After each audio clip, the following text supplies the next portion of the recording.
My name is Michelle Johnson.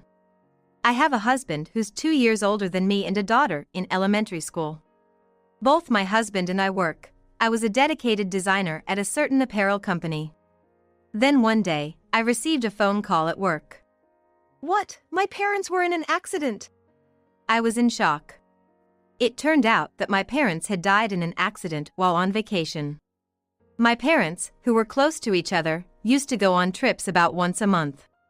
On that day, it seemed they were driving to a tourist destination, but they apparently fell off a cliff on the way. They were found by a passerby, but it was too late.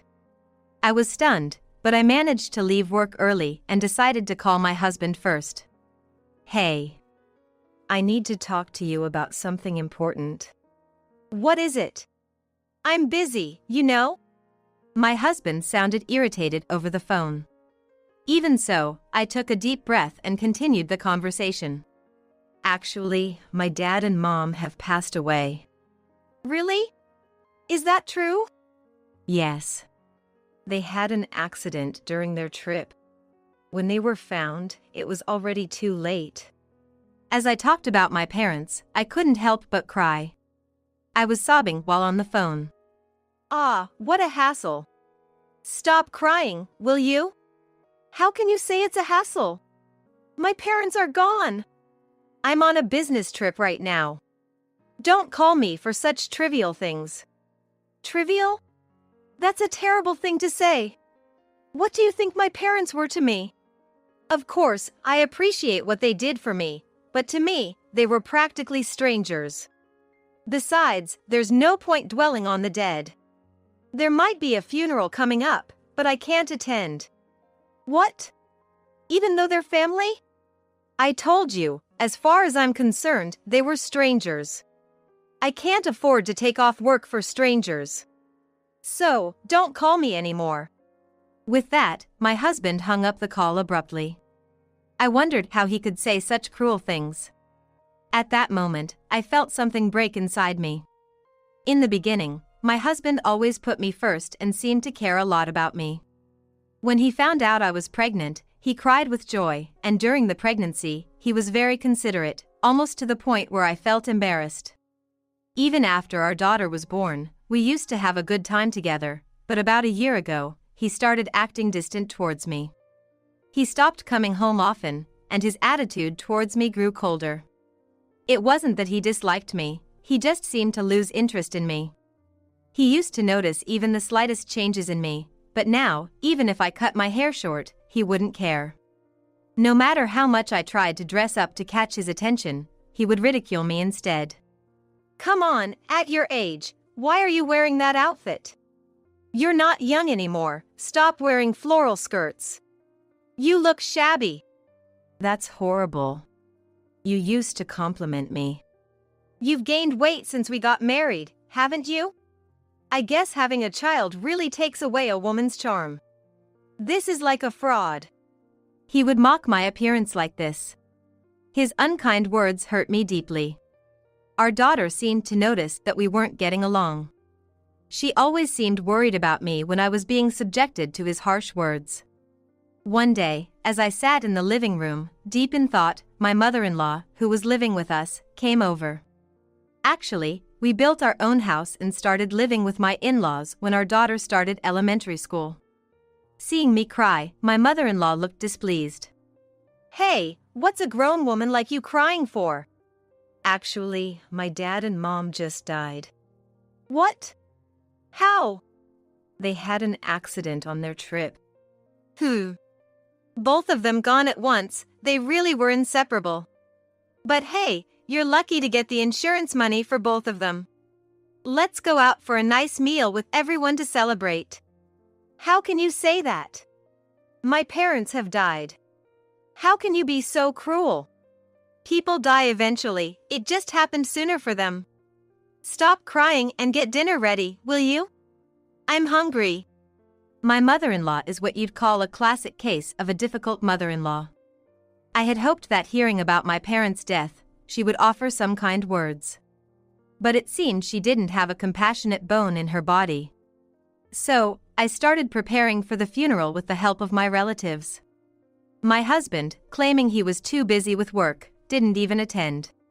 I couldn't believe how heartless he was. After my parents' funeral, I decided to start preparing for a divorce. Once everything was in order, I left a voicemail for my husband, who was still on his business trip. I'm going on a long business trip. Please, take good care of your parents. That's all I said in the message. I had no more regrets. I left the house where I had lived for so many years with my belongings. A few hours later, while working at the office, I was called in by HR. My husband, drenched in sweat, had come looking for me. I had been ignoring his calls. He probably thought he'd find me at work. Truthfully, I didn't even want to see his face anymore, but I didn't want to cause a scene at work, so I reluctantly agreed to meet him. When I stepped into the entrance, there he was, looking extremely flustered. Michelle! What's this all about? Mom and Dad are in a mess. Give me a break. I'm sorry, but you can't just show up like this. I'm working, you know? Besides, weren't you supposed to be on a business trip? I rushed back as soon as I got Dad's call. After you left, they were struggling without you. Mom's in the hospital, Dad's bedridden, and your stuff is gone. What happened? I decided to explain everything to him, step by step. Your mother's diabetes got worse, and she had to be hospitalized urgently. You knew she had diabetes, right? I knew, but it wasn't a big deal, was it? She always seemed fine at home. She might have looked fine, but her condition was serious. She collapsed with a severe headache. After some tests, they said she needed to be hospitalized. She wasn't taking her medication or going to her doctor's appointments, so her condition worsened. And why is Dad bedridden? Your father threw out his back trying to take your mother to the hospital. He's always had a weak back. And trying to lift your mother, who's nearly 220 pounds, didn't help. What? Really? My husband was visibly shocked and speechless for a while. My mother-in-law had been suffering from diabetes for about 2 years. She always loved greasy foods and high-calorie snacks, often snacking whenever she had time. I tried to make low-calorie meals for her, considering her condition, but it seemed more annoying to her than anything else. What is this? The meatloaf hardly tastes like meat. I added soy pulp to the meatloaf, thinking it would help you feel fuller and be better for your health. This is inedible. I don't want to eat such a poor meal. I'm not eating this food. With that, my mother-in-law threw the meatloaf I made into the sink.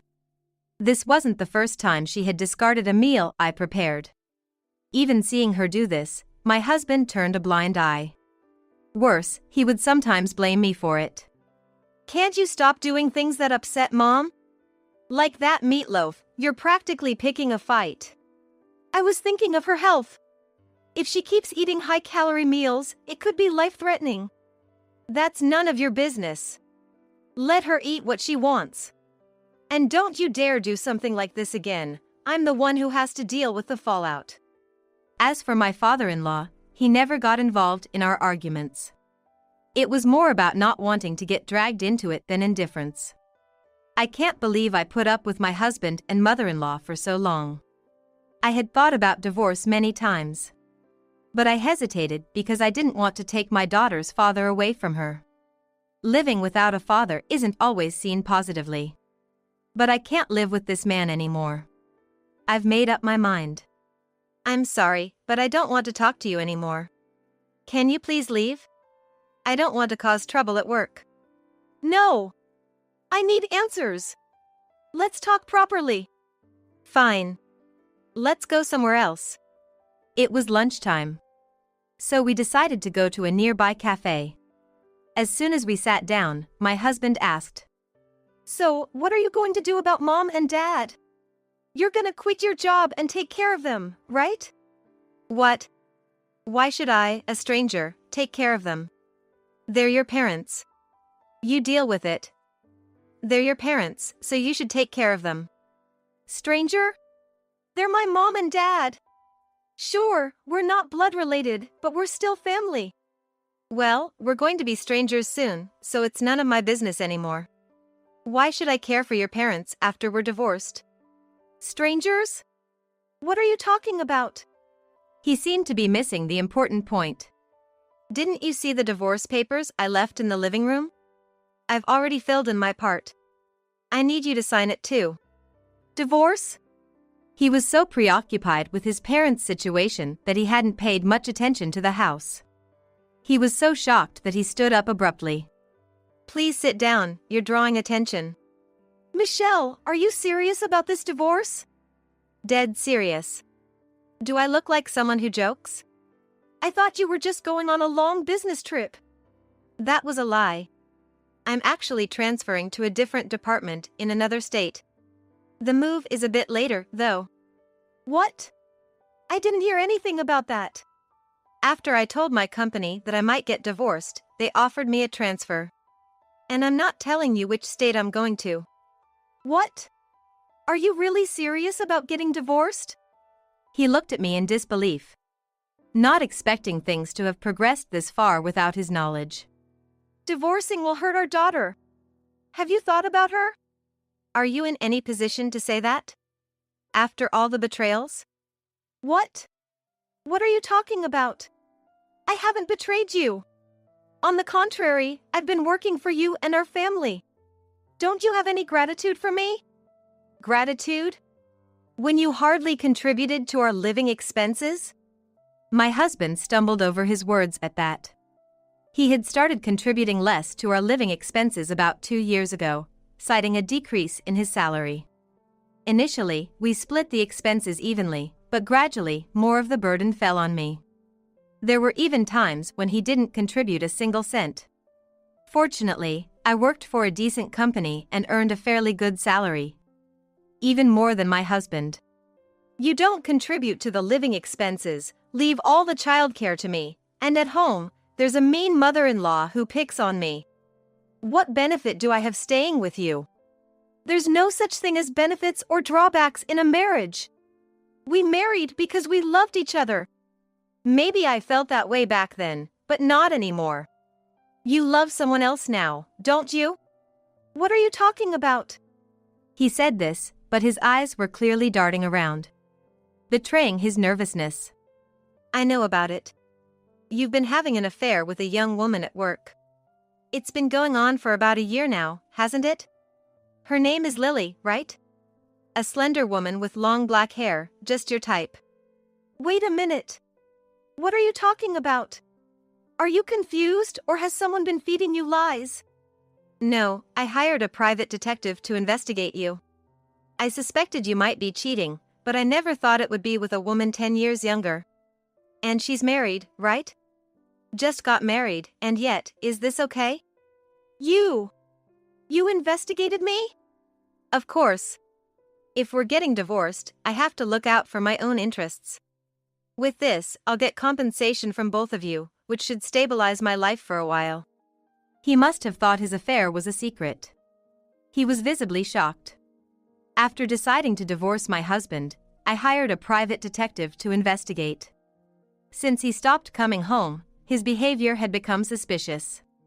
He started locking his phone, making secretive calls in another room, leaving the house with unusually large bags. I tried not to worry, but he was indeed having an affair. The woman was a temp worker.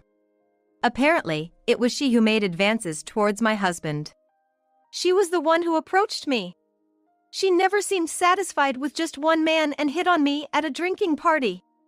Of course, I rejected her, but she was persistent, and I couldn't resist. So, you're saying it's not your fault? Sure, she was seeing other men, but you're also responsible for getting involved. What? She was with other men? According to the detective, she's been with at least 3 others besides you. She told me I was the only one. My husband slammed his fist on the table, showing his irritation. From the detective agency's investigation, I found out that the woman he was having an affair with is married to a high-ranking executive of a major company. She's nearly 2 decades older than my husband, and it seems like she married him for his money. My husband's infidelity is bad enough, but she's no better. In a way, they're two of a kind. But I was just messing around with her. It was just a casual thing, you know. Neither of us intended to ruin our families. You think messing around excuses everything? Maybe I can deal with it, but what about our daughter? What if she gets harassed at school because of your affair?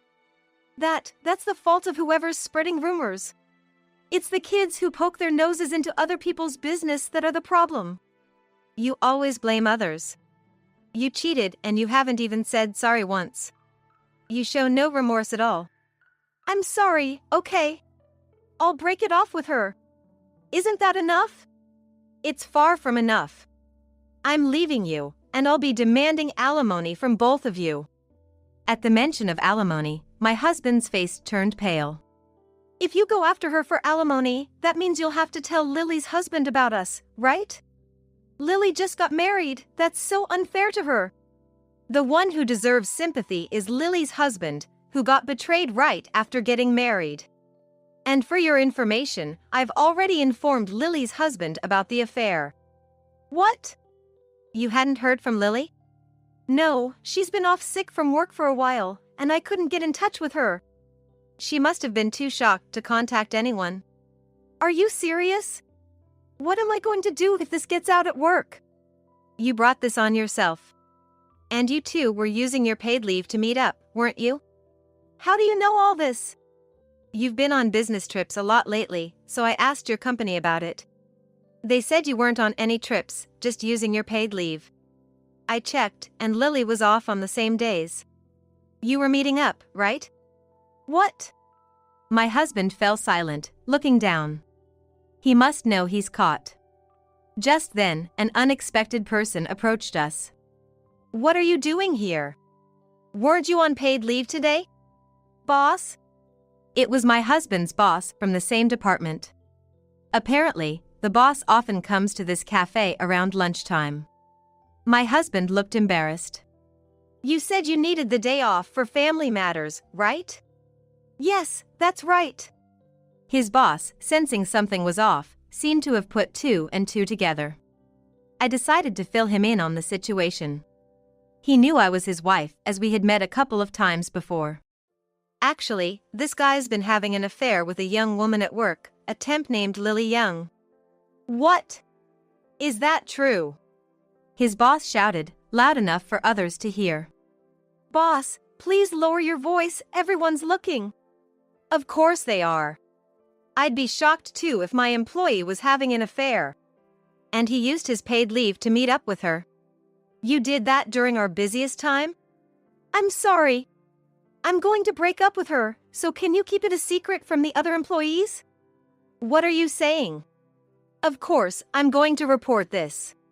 You're in sales, right? Sales is about selling your character as much as the product. No one's going to buy anything from someone who betrays his own family. You might not get fired, but don't think you can stay in your current department. Wait, please. I don't know any other kind of work, and if I'm transferred, my salary. I don't care about your problems. You should be apologizing to your wife. You've hurt her. I know I did something wrong, but this has nothing to do with my job. It does, that's why I'm telling you. I've lost all trust in you. We have plenty of capable employees. I'll find someone else to lead the next project. It turned out my husband was the leader of an important project. If it succeeded, he was almost guaranteed a promotion. He had been preparing for it for a long time. That's not fair. You said I was the right person for the job. Not anymore. I've lost all faith in you. I'll report to the higher-ups right away. Excuse me. After his boss left the cafe, my husband just hung his head. His boss said he was supposed to take a lunch break, but he had to go back to the office right away to report about my husband. It's over. Everything was going so well. Why did it have to come to this? His voice trembled, and he looked like he might cry any moment. I'm going to leave the rest to my lawyer, so let's discuss through him from now on. I left his business card on the living room table, so give him a call if there's anything. You're really serious about divorcing me? He asked me with tears in his eyes. It seemed too late for such questions. I nodded firmly. That's what I said. I can't stand living with a cheater anymore. And I've had enough of your mother too. You always turned a blind eye when she was mean to me. I told you several times I wanted to stop living with her, but you wouldn't listen. You never took my side, even though you saw how she treated me. You always said I was overthinking it. I didn't realize you were so troubled about my mom. I'll be more careful from now on. It's too late for that. You'll have your hands full with visiting the hospital and caregiving for your parents.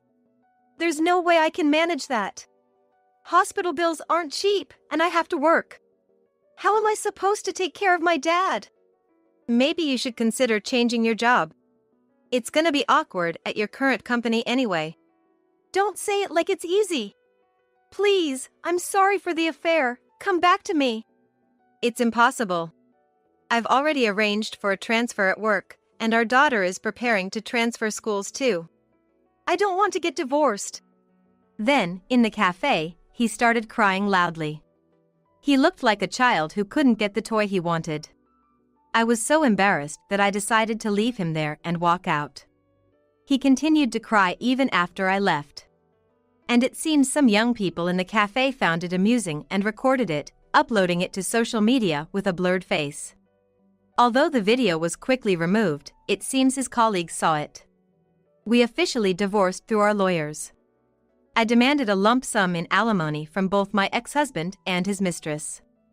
I also arranged for my ex to pay child support for our daughter, with my lawyer making sure he keeps up with the payments. His mistress ended up divorcing her husband too.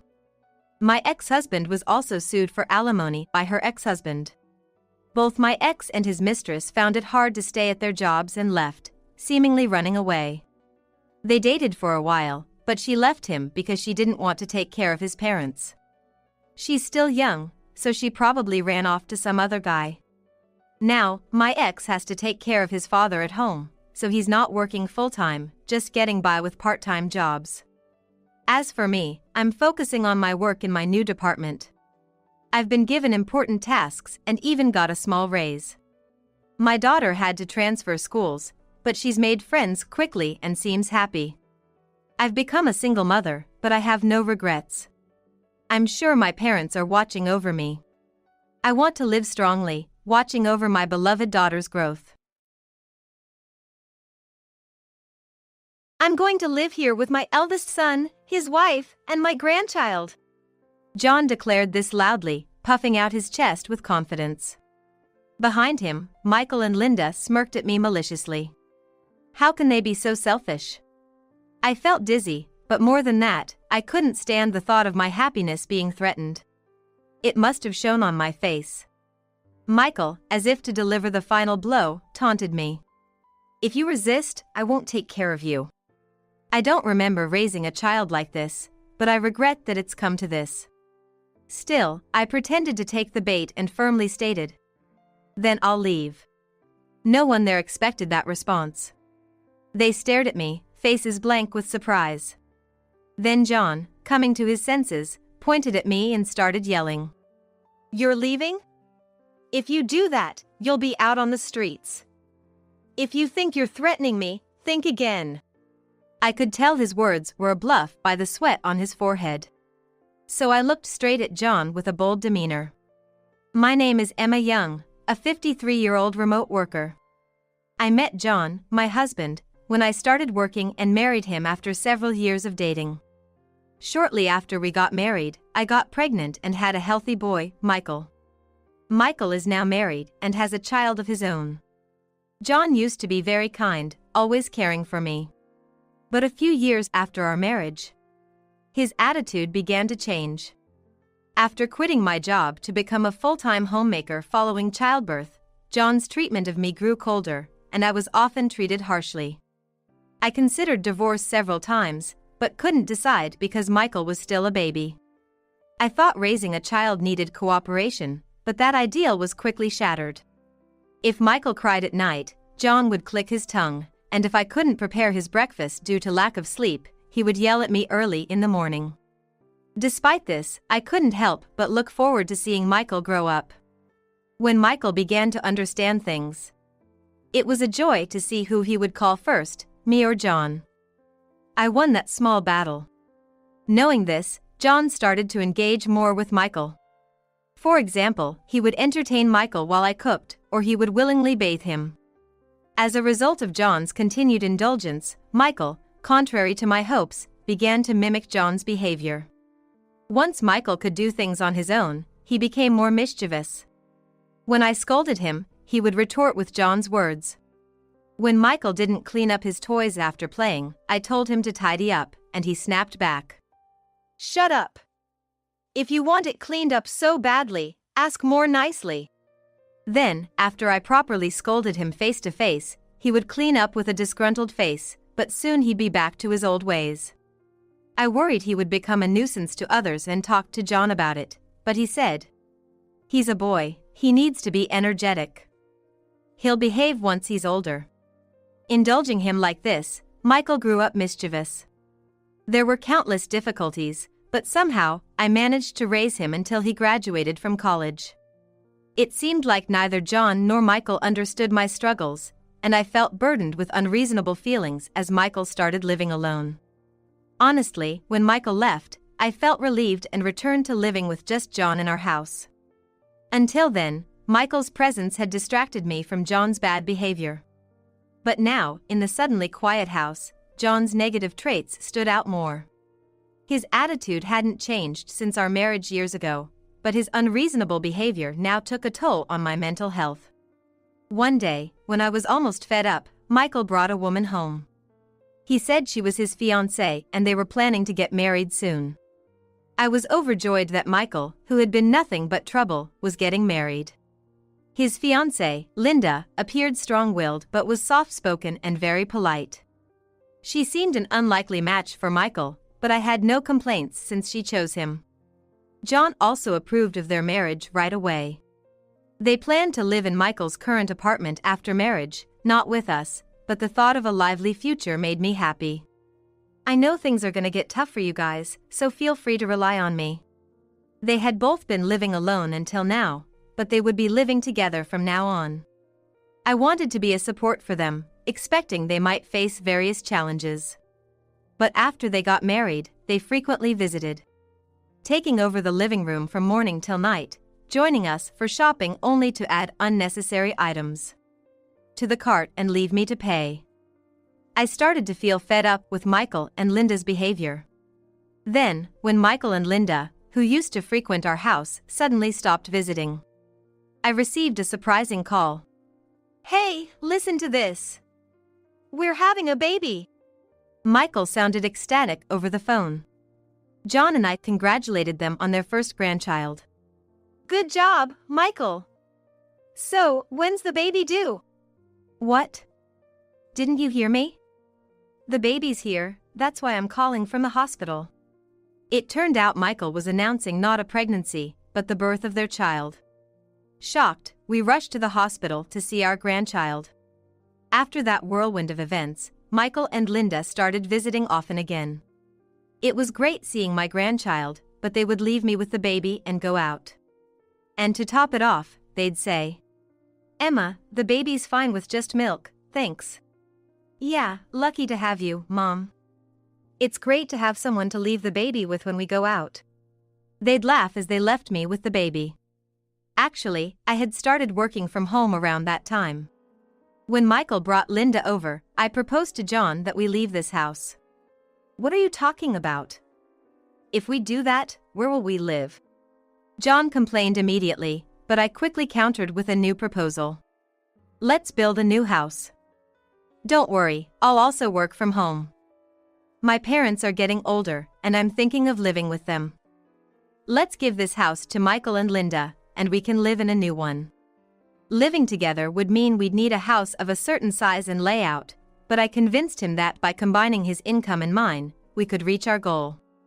Reluctantly, he agreed, and I began working from home right away. Even when I was tasked with caring for my grandchild or dealing with John's unreasonable outbursts, I never missed a day of work.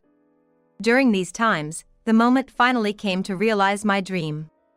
John, albeit reluctantly, agreed to save money for a new house to live with my parents.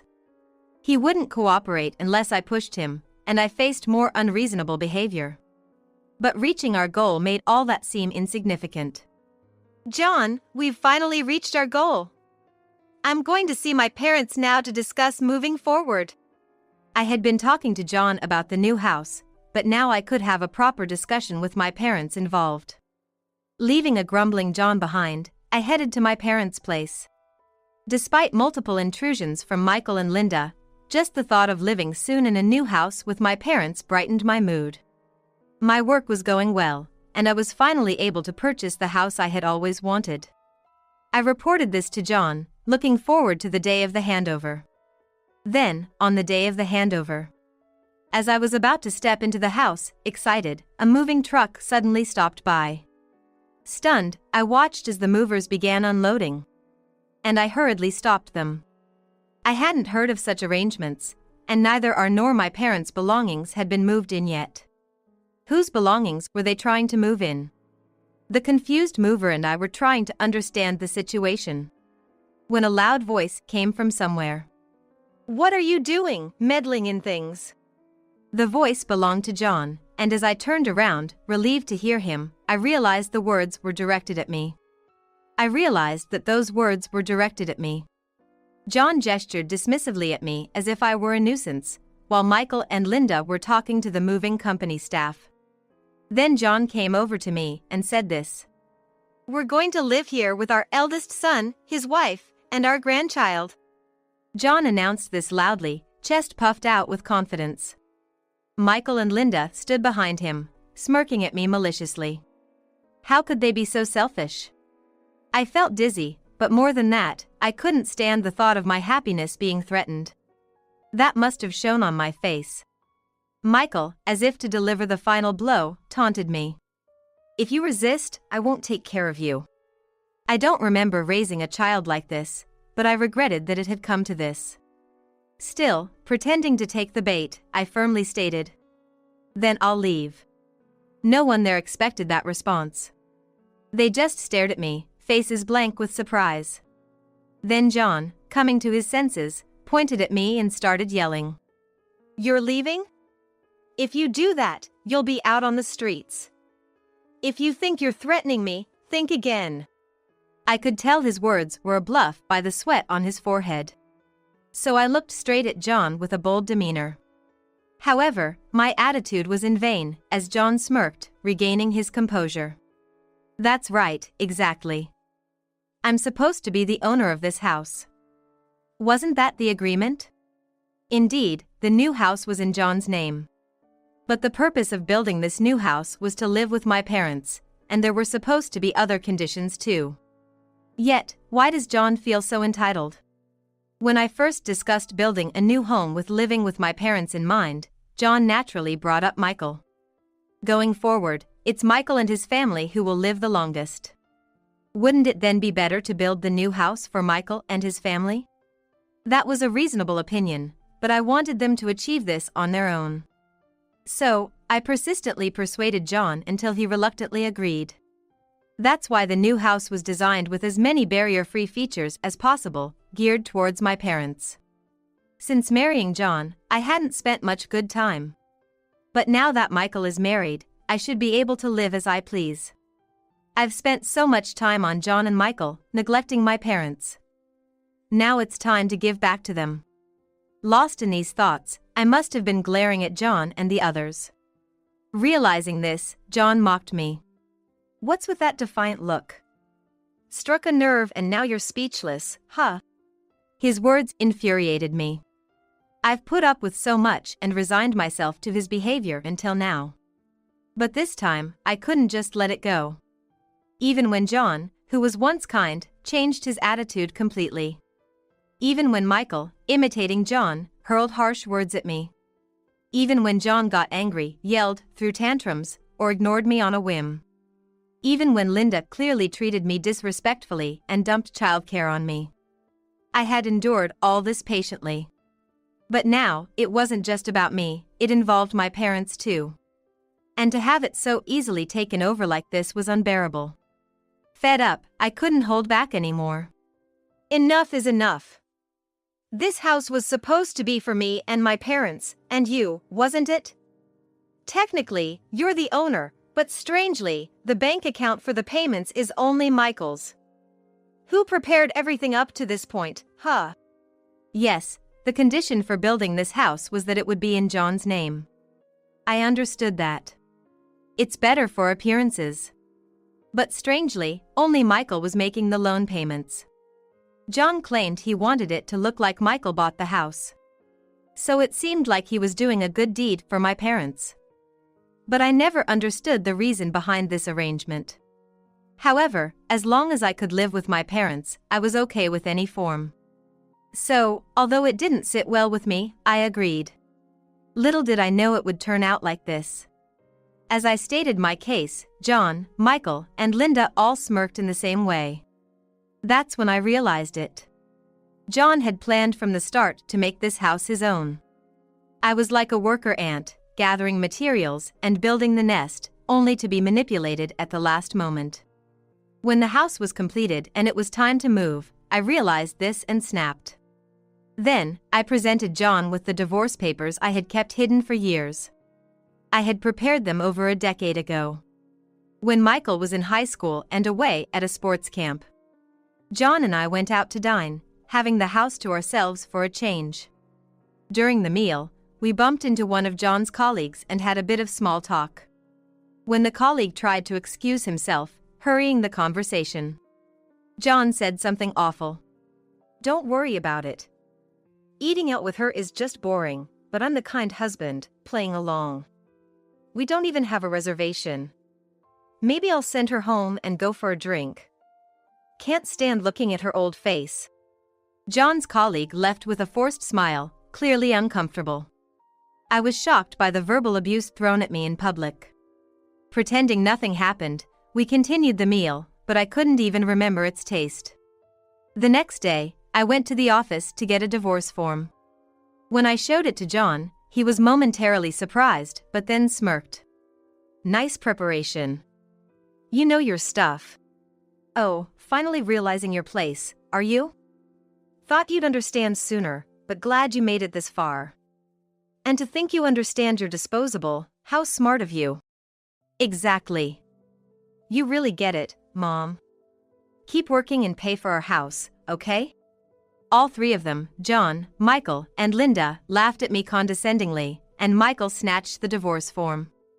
He handed it to John, who began filling it out, humming a tune. It was clear from his attitude that John didn't remember anything he had done to me, not just from that night but all the years prior. He might even start claiming he did nothing wrong. After filling it out, John waved the form at me, smirking.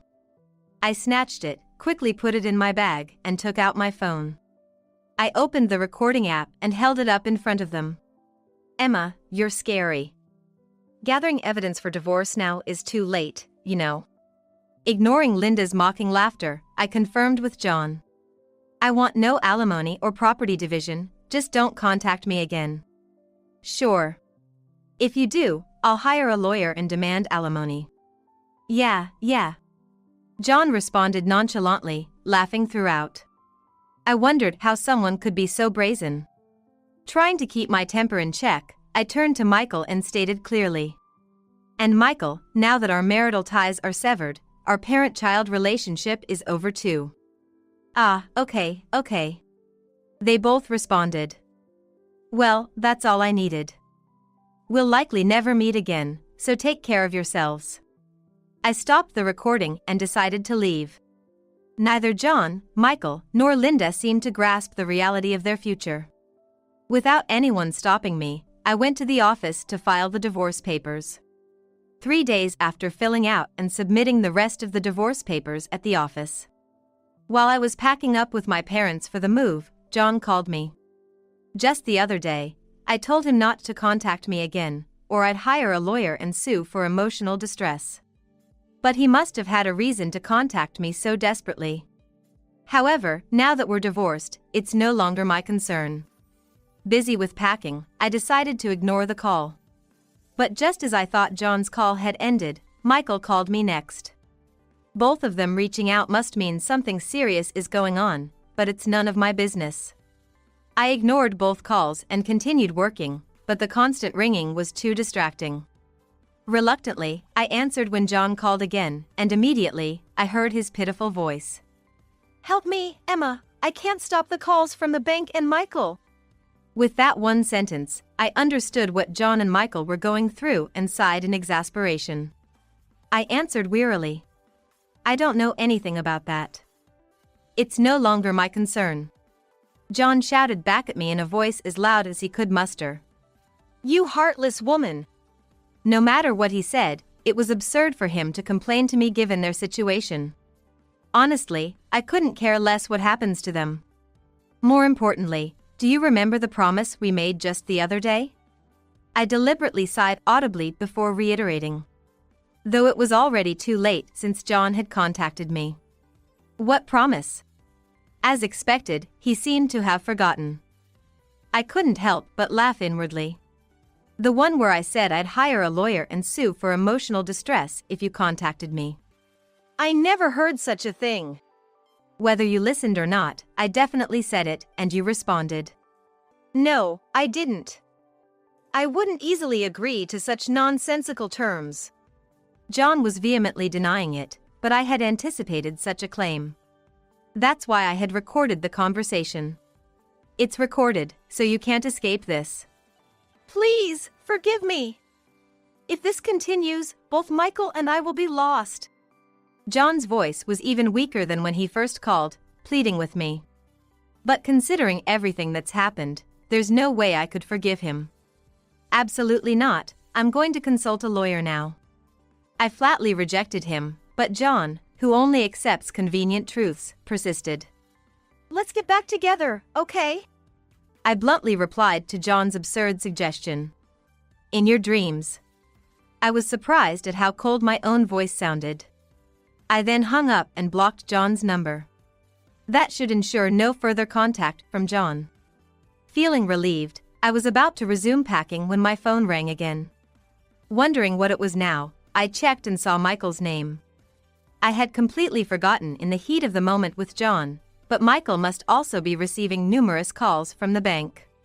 He seemed to be reaching out to me for help, just like John. I thought about not answering, but decided to enlighten him about society and answered the call. Mom, please help me. I keep getting these crazy calls from the bank, and Dad won't answer his phone. His voice was as pitiful as one could imagine. Having to deal with the same issue twice in one day was too much for me. So, I decided to be brief and sent him the recording before he could say anything more. Your father is that kind of person. Also, I've just sent you a recording of something important, so listen to it and understand. With that said, don't contact me again. You and I are strangers now. After hearing what I said, Michael was yelling something on the other end of the phone, but I hung up without listening. Then, just like I did with John, I blocked his number and went back to my packing. Once I finished a phase of the packing, I headed to the law office. I explained the whole situation and decided to sue John, Michael, and of course, Linda for emotional distress. To be honest, considering there's a child between Michael and Linda, I thought about going easy on them. But thinking back to what happened 3 days ago and everything before that, I just couldn't let it go. I hoped this would be a good opportunity for them to learn about the harsh realities of society. So, I didn't hold back and went through with the full claim. As a result, John was demoted and took a pay cut after this incident became known at his company. Apparently, it became so uncomfortable for him there that he resigned voluntarily. I heard from my lawyer that he's now juggling day jobs to pay the alimony. As for Michael and Linda, their schemes failing led to a huge fight. Linda even brought up divorce. But with a child to consider and unable to afford the alimony on her own, she gave up on the idea. Their home is probably as cold as ever now. I couldn't help but laugh, thinking they didn't have to follow in their father's footsteps so closely. Of course, Michael ended up getting fired due to the commotion. Now both he and Linda are working multiple jobs, sweating it out to pay the alimony. As for me, I went back to my parents' house and told them everything. We discussed what I should do next and decided I'd live with them. Together with my parents, we're now renovating the house to make it comfortable for the three of us. Because of this, we're currently staying somewhere temporarily. Since the divorce, I've been freed from all that mess, and thankfully, my work has been recognized, leading to an increase in my income. From now on, I'm going to work even harder and live a happy life. Being with my parents is now the greatest joy of my life. She's a poor high school dropout from a single-parent home, but she can be useful as a slave. At a dining table laden with delicious side dishes and fresh fish carpaccio, in front of his parents, Leon said with a laugh. I felt my ears burn with embarrassment at such a terrible introduction. There had been moments in our cohabitation when I questioned Leon's attitude. But I had overlooked them, thinking we might become husband and wife. But to be insulted like this in front of his parents was beyond belief. Before I could worry about what his parents thought, they suddenly burst into laughter. What's this, some kind of prank? I didn't know you could joke like that. They said, looking at Leon casually. What? Confused, Leon stared back at his parents. I swallowed hard, witnessing this interaction. My name is Julie Brown. And I'm 33 this year. I've hopped between various jobs, but currently, I'm working part-time at a restaurant. I wanted to work full-time, but since my mother, a single parent, fell ill a year ago, I've had to balance work with her care. Since I care for her after returning from work, these days are quite exhausting physically. But I'm determined to help the mother who raised me. Despite her insistence on going to a facility, I want to spend as much time as possible. Knowing how I feel, she thanks me every day with a smile. Both my restaurant job and caring for my mother are my passions. If I can be useful to someone, I'll gladly take on any challenge. My mother always taught me, be useful to others, and it will come back to you. This philosophy has ingrained in me, and I've dedicated myself to every job. Before I knew it, I was over 30 and starting to think about marriage. I wasn't initially desperate to get married, but recently my mom kept saying, I'm worried about you when I'm gone. I wanted to find someone nice soon to reassure her. The first thing that came to my mind was a dating app. It seemed popular lately, frequently mentioned in the news. Meeting someone through an app and getting married seems quite normal these days. I was nervous about signing up at first, but it turned out to be quite fun. I was surprised by the sheer number of messages I received daily. However, many seemed to be just for fun, and Leon was probably the first one who seemed seriously into marriage. I'm Leon Miller. Nice to meet you. I first met Leon face-to-face through the app at a certain cafe in New York City. Coincidentally, we lived in the same neighborhood, and he agreed to my suggestion to meet there. When I first met Leon, he struck me as a fine young man with handsome features. He was a year older than me, very friendly and likable. He's a lawyer. A catch by any standard. I wondered why such an eligible bachelor hadn't married yet. Excuse me, but have you ever considered marriage? Yes, but work always took precedence. This time I'm serious about finding a partner, someone sincere like you, Julie. Leon seemed skilled at flattering women. We hit it off talking about his career and our past relationships. Leon definitely seemed to be popular with women. Unlike me with few romantic experiences, Leon seemed to have been popular since his student days. There's something I need to tell you. What is it? I wanted to share my insecurities with someone I might date. I'm actually a high school dropout and currently working part-time in a restaurant due to caring for my mother. I've done various jobs, but if you're okay with someone like me, I'd be happy to keep talking like this. I had never told anyone about my educational background on a first meeting before. But I thought Leon would listen without mocking me. Leon nodded seriously upon hearing her confession. Is that so? You must have faced tough times. But now you're doing admirable work. There's nothing to worry about. Leon's words made me so happy that I was almost in tears. I felt immensely relieved and valued, realizing that Leon didn't mind my social status or education. Since that day, we met several times, and after 3 months, I took the initiative to confess my feelings to Leon. It was my first time and I was quite nervous. But Leon, to me, seemed like the ideal man. Not because of his profession as a lawyer, but his sincere demeanor in conversations. Seeing his serious expression when talking to me and realizing he treated me as an equal always made me happy. I expressed my feelings to Leon, and when he said, "I love you too, Julie," I felt an immense joy. Furthermore, Leon was already thinking about marrying me, so we decided to date with marriage in mind. The future, spending time with Leon, who was now not just a boyfriend but a fiancé, seemed exciting. I now understood why my friends were always so eager to talk about their boyfriends, even when nobody asked. The joy of being with someone you love is irreplaceable. But at that time, I didn't know that. My relationship with Leon would take an unexpected turn. "All right, I'm counting on you for cleaning, laundry, cooking, and taking out the trash. I'm busy working all day, you know." When Leon and I started dating, we decided to move in together quickly, considering our age. We chose an appropriate apartment in New York and agreed to split the rent. Honestly, I wished Leon, who earned much more than me, would contribute a bit more, but I felt it was hard to complain due to my situation. On the first day of us moving in together, I was stunned by his words. Cleaning, laundry, cooking, and taking out the trash. Does that mean I have to do all the housework? I need to take care of my mom at night. Of course, it's obvious. I'm an elite lawyer, and you're just a high school dropout doing part-time work, right? I'm busier and earn more, so it's only natural for you to handle the household. I was struck by a dull shock. To think that Leon, who had once praised me for being admirable despite being a high school dropout, was now belittling me and dumping all the housework on me. His attitude was 180 degrees different from when he had praised me during my confession. My mind was in turmoil. What's going on?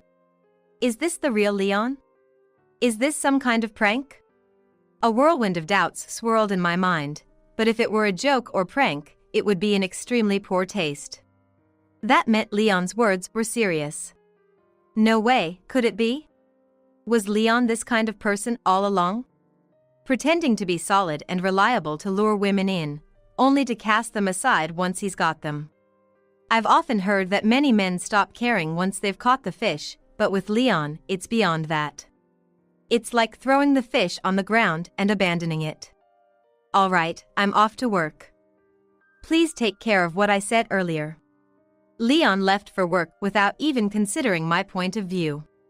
I felt like I was plummeting from the pinnacle of happiness into the depths of despair, engulfed by a dark cloud of anxiety. Living with Leon wasn't just about being burdened with all the housework.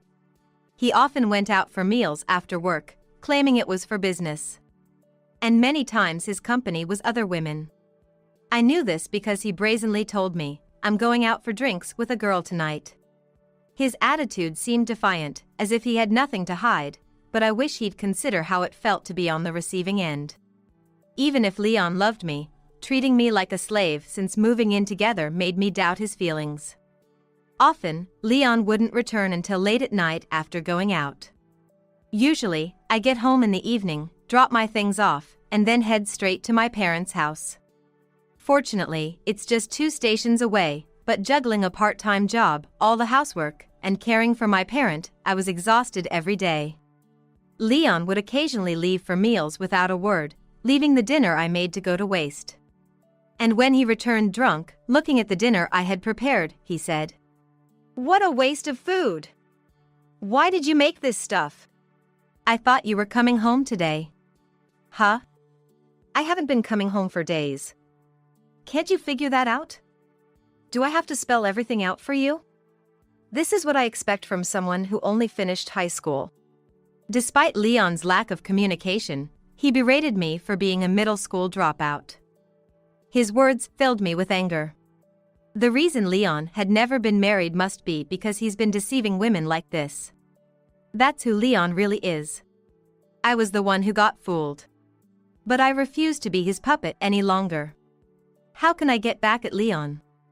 2 months into living with Leon, I was cleaning his room when I happened to notice his laptop screen open. The messaging app was left open, and a particular message caught my eye. It seemed Leon hadn't read it yet, but there were a lot of notifications. With trepidation, I opened the chat screen. What's this? I was shocked by the content of the conversation. Delving deeper into his messages, the more I discovered about Leon, the more I felt a chill run down my spine. I've stumbled upon something big. Alone in the room, trembling with shock and fear, I was glued to Leon's chat screen, taking pictures of it with my smartphone. The next day, Leon invited me to visit his parents' home. I wasn't in the mood, especially after what I had seen, but he had already told his parents we were coming. Feeling it would be rude to cancel now, I decided to go, thinking I would just say hello and then leave. I thought I was dating Leon as my fiancé, but my feelings were complicated. Wondering how to convey my current feelings to Leon and his parents, I headed to Leon's family home. Hello, nice to meet you. I'm Julie Brown. Leon always takes good care of me. As soon as I arrived at Leon's house, I greeted. When I saw the faces of Leon's parents, I was utterly surprised. Because their faces looked familiar. Julie Brown. Could it be? Leon's parents seemed about to say something, but Leon quickly exclaimed, "I'm starving," so we all sat down at the dining table for now. Hey, what are you doing? This isn't the time to be sitting. Hurry up and serve the meal. What? Leon glared at me as I sat down at the table. His parents were shocked. So was I. Coming to someone else's house and being told to prepare a meal, I didn't know what to do. Of course, if that had been the plan from the start, I would have been prepared, but being suddenly ordered by Leon, I was flustered. "It's okay, we've ordered delivery," Leon's father kindly said, but Leon snorted. "We shouldn't have bothered ordering this stuff. We could have just had her do it." At Leon's words, his parents seemed astonished. Eventually, the doorbell rang, and the delivery person brought some delicious food. It turns out it was ordered from well-known department store. As Leon's parents laid out the tasty dishes on the table, they said, "Let's eat." Leon then began to introduce me again. "She's a poor high school dropout from a single-parent home, but she can be useful as a slave." At a dining table laden with delicious side dishes and fresh fish carpaccio, in front of his parents, Leon said with a laugh. I felt my ears burn with embarrassment at such a terrible introduction. There had been moments when I questioned Leon's attitude. But I had overlooked them, thinking we might become husband and wife. But to be insulted like this in front of his parents was beyond belief. Before I could worry about what his parents thought, they suddenly burst into laughter. "What's this, some kind of prank? I didn't know you could joke like that," they said, looking at Leon casually. "What?" Confused, Leon stared back at his parents. I swallowed hard, witnessing this interaction. "You enjoy saying things like that, watching how we react, don't you? What are you talking about? Don't play dumb. Eyes funny. You knew we knew Julie from before, and you set up this weird prank, right?" "What?" Leon looked completely baffled. He clearly had no idea what his parents were talking about. Leon's parents seemed to realize that Leon's belittling words towards me were not a prank but his true feelings, and their expressions turned stern instantly. "You really don't know? You spoke about Julie as if she were a slave, not knowing the truth?" "What do you mean, I don't know? I always speak the truth, don't I?" Needless to say, those words were the last straw. Leon's parents' faces grew even more severe, and they both glared at him. "Julie's mother helped us a lot, you know. Back in Japan." "Wait, in Japan, with Julie's mom?" Leon looked at me, as if asking what was going on. It made sense he didn't know, as I had barely spoken about my past to him. I decided to tell everything about why I knew Leon's parents. You see, I moved to Japan during my high school days. I wanted to explore my potential and work abroad. Of course, my mother opposed it. She said it'd be better after college. But I knew our family was poor and that we couldn't afford my college education, so I went against my mom's wishes and moved to Japan. Leon's eyes widened in surprise as I suddenly talked about living in Japan during high school. My mom eventually agreed and came with me. I studied Japanese hard before moving, but it was still tough in Japan. However, Japan is more tolerant about educational backgrounds, and I managed to find a job. As I hopped between various jobs, I gradually became conversational in Japanese. My mom also learned Japanese on her own, and we lived comfortably. In Japan, working? There's no way you, a high school dropout, could. But I did. I even started an IT company with some local friends and caught a big break. About 10 years after moving, I had built up a decent amount of wealth. Enough to buy a brand new house with cash. And 3 years ago, I met your parents. Leon's parents nodded deeply at my words. Leon exclaimed in disbelief, "What?" Leon, you might remember, but your mother and I lived in Japan for a year due to work 3 years ago while you stayed home. We barely spoke Japanese and were struggling until Julie and her mom helped us out. That's right. My mother and I used to host events for American people in Japan on our days off. It was Leon's parents who we met there. They had just arrived in Japan and told us about it, and we often met to teach them Japanese and about life in Japan. Leon's parents were very happy to learn about Japan from my mother and me. We have great memories of having tea and going sightseeing together. So, I was shocked to unexpectedly reunite with them today. They had mentioned having a son, but never gave details. It might seem too coincidental, but such things happen, and now I've come to accept this reality. Mom and Dad knew Julie. No way. You wouldn't think so, right? But it's true, so what can you do? That's why we knew from the start Julie was a wonderful person, and I can't believe how you spoke ill of her. Leon's mom glared at him angrily. Like a frog being stared down by a snake, making Leon let out a squeak of fear. A year ago, my mother's health declined, and we returned home, but I'm still remotely working for the IT company. The staff there trust me a lot. At the restaurant where I work part-time, they value me for speaking Japanese. I'm a high school dropout, but I've always tried hard in everything I could do. Leon's face turned pale. He had always ridiculed me for being a high school dropout, but now he was shocked to learn that I was successful. Why didn't you tell me something so important? You're rich, huh? Then let's get married after all.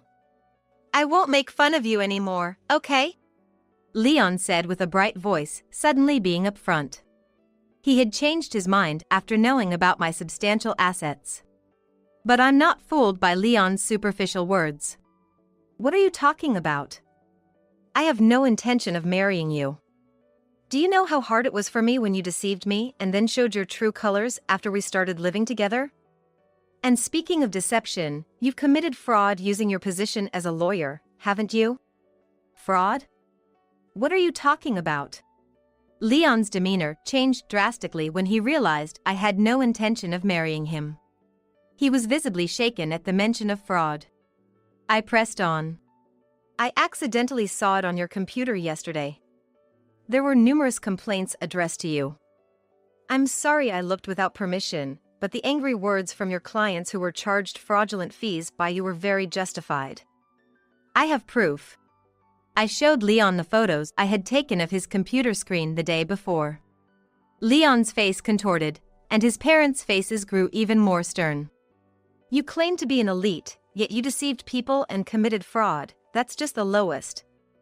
You probably ran through your money with your nightlife and are now drowning in debt, right? The moment you found out I have assets, you tried to take my money too. Truly despicable. Your parents are such respectable people, it's a shame. Please consider our engagement null and void. I glared at Leon, delivering these final words. Leon was crestfallen, muttering, "No way." Leon's parents seemed to agree with my decision, angrily shouting at Leon, "You need to go to the police right now." Go to the police? No way. What are you saying? You deceived important clients, hurt Julie, and think you can be happy alone? What a foolish son you are. We don't need a son like you anymore. Go to the police right now. Leon's father's roar echoed through the house. Stunned, Leon then let out a scream as if he had forgotten his voice and rushed out of the house. I'm so sorry for our foolish son. What can we do to apologize? Leon's mother said, holding my hands in remorse. No, please, don't apologize. It's also my fault for being deluded while in a feverish state. But thanks to meeting Leon, I'm really happy to see you two again. Thank you. Leon's parents looked down. We then reminisced about our time in Japan, and they expressed concern for my mother's health. They truly are good people. I may have lost a fiancé, but in return, I've gained a wonderful connection, which is a small consolation. Leon, as promised, turned himself in to the police and is currently being questioned. I suspect he was spending money on a woman. He would declare I'm going out for drinks with a lady without any guilt and leave at night. Leon, running out of money, deceived clients with exorbitant fees, trying to escape his debts. Then, he even targeted my assets. He's hopeless. Even if he comes out of police custody, the incident is already known around, and he will likely lose his job. According to his parents, Leon was always getting into fights with friends and was often called out by teachers in elementary and middle school. He even had police trouble due to these fights. It's a mystery how such parents could have a son like Leon, but he's only reaping what he sowed. Leon's parents have decided not to let him back into their home. I also believe that Leon should not be a burden to his parents. He has lost his job and fiancé, and must be in the depths of despair now, but there's no room for sympathy. He should at least pay off his debts on his own. Meanwhile, I continue to stay in touch with Leon's parents. They are planning to visit my family home soon. They want to meet my mother. Though I lost my fiancé, I am happy to have formed such a precious bond. Life, with both work and caregiving, has its challenges, but I want to cherish those who care for me and continue to live positively. My name is Emily. I'm a 30-year-old who married my same-age colleague, Ethan. I work for a multinational company, but currently, I'm on maternity leave. We were thrilled to find out I was pregnant shortly after our marriage. Ethan was longing for a child, so he was overjoyed when I broke the news.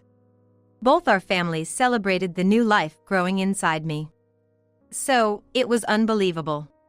Cracks began to appear in our marriage with Ethan after I got pregnant. I never imagined that minor issues would gradually widen into irreparable rifts. Emily, stop lazing around and do some housework. Useless. Just because you're pregnant doesn't mean you can slack off, brainless. Don't say that. I'm feeling a bit sick. I made dinner, right? You just threw together some veggies and meat, right? That's lazy cooking.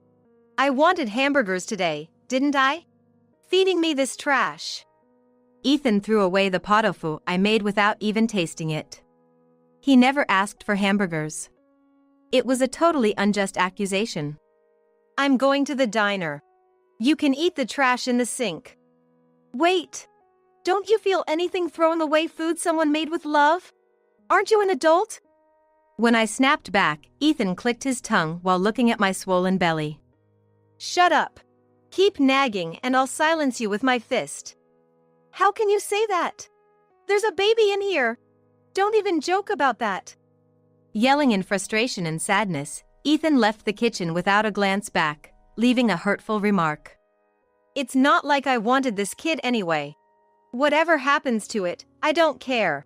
Your fetus is trash. Just like that garbage pot au feu. That's awful. The baby did nothing wrong. Tears welled up as I looked down, but Ethan left through the front door without a care. Why did it turn out like this? Rather than being a blessing, the child became a nuisance to Ethan. Of course, the baby is not at fault. It's all Ethan's selfish whims. A child isn't a toy. You can't always get what you wish for. As I stroked my growing belly, I remembered the day I found out about this 3-month pregnancy. Ethan, I went to the OB/GYN today.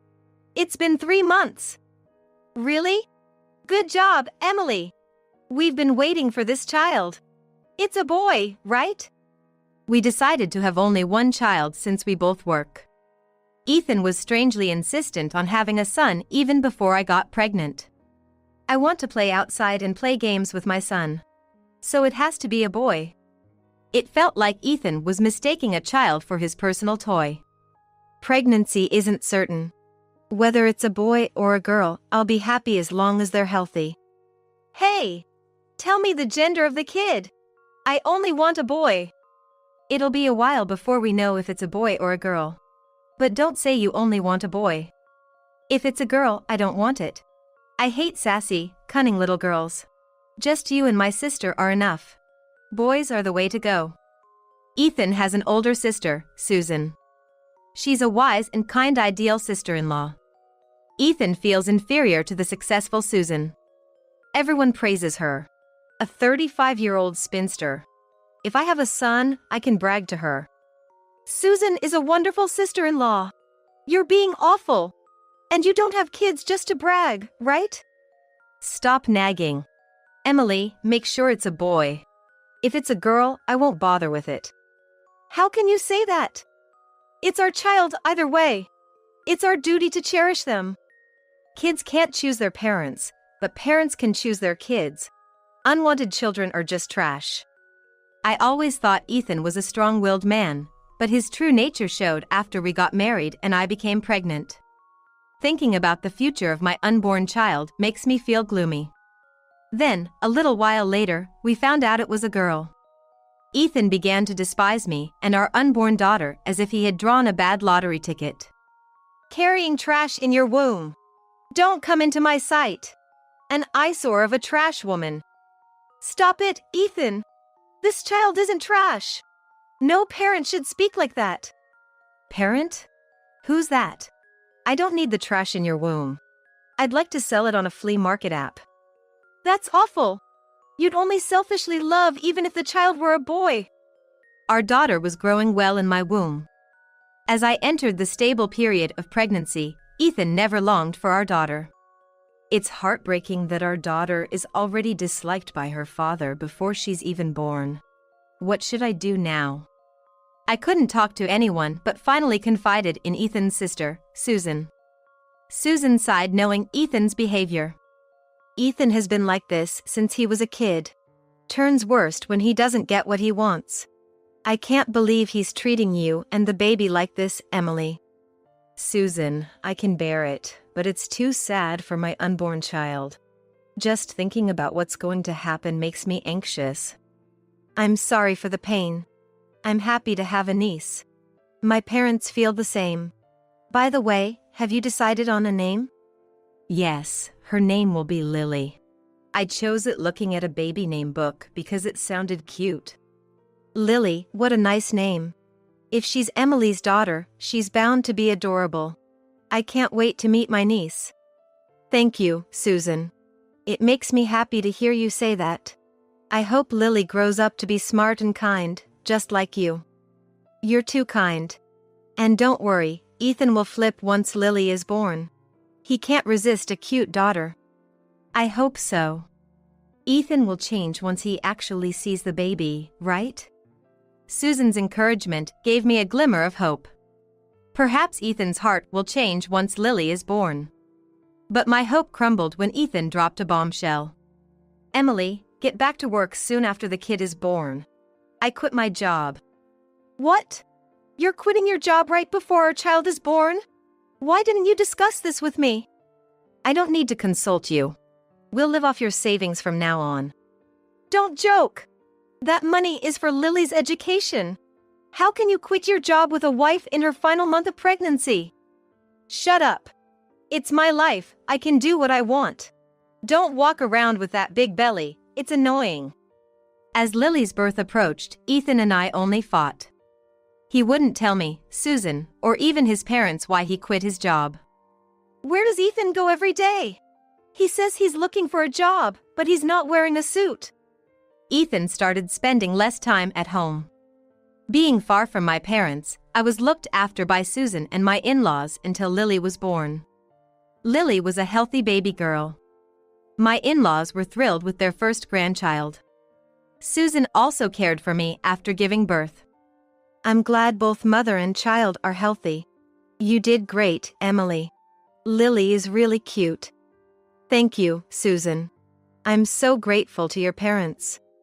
My parents are over the moon with Lily. But I'm so sorry about Ethan. I feel ashamed as a sister for him abandoning you during your first birth. Ultimately, Ethan never visited his daughter at the maternity clinic. So when I returned home with Lily, we were just in his way. Hey, shut that brat up. Her crying is annoying. Babies cry. It's normal for them to cry at night. There, Lily. Take her outside if she's disturbing. I'm going to sleep. If she cries again, you'll regret it. Ethan became furious whenever he heard Lily crying. He didn't help with childcare, work, or housework, leaving everything to me. I was exhausted. Lily's 1-month checkup is coming up. I'll do my best for you, Lily. Life was tough, but at the 1-month checkup, Lily was declared healthy. Relieved, I returned home, but the front door wouldn't open no matter how much I tried the key. What's this? Is the key different? As I puzzled, Ethan's mocking laughter came from inside the house. I changed the locks because of the baby's night cries. Sleep outside with the kid. You're kidding, right? You'd go this far? You and the brat are just like trash. Become homeless for all I care. After enduring so much from pregnancy to now, my anger finally exploded. All right, don't complain wherever we sleep. Holding back my urge to yell, I replied in a deliberately calm and bright tone, as if speaking to someone behind me. Susan, did you hear? Ethan told me and Lily to go be homeless and sleep outside. When I mentioned his sister's name, Ethan's voice from behind the door sounded clearly panicked. What? Susan's there with you? Yeah, Ethan hasn't helped at all with the baby, so I was exhausted. Susan kindly stayed with me. Susan, who had been quietly observing, stepped back and furiously pounded on the door. Susan was usually gentle, but now she seemed even angrier than me. Get out, Ethan. You're the one who needs to leave, you jerk. Open the door right now and apologize to Emily and Lily. Ethan seemed cowed by her fury, but stubbornly refused to open the door. Soon, a young woman's sweet voice could be heard from inside. What's up, Ethan? It's noisy outside. I woke up because of the noise. I recognized the woman's voice.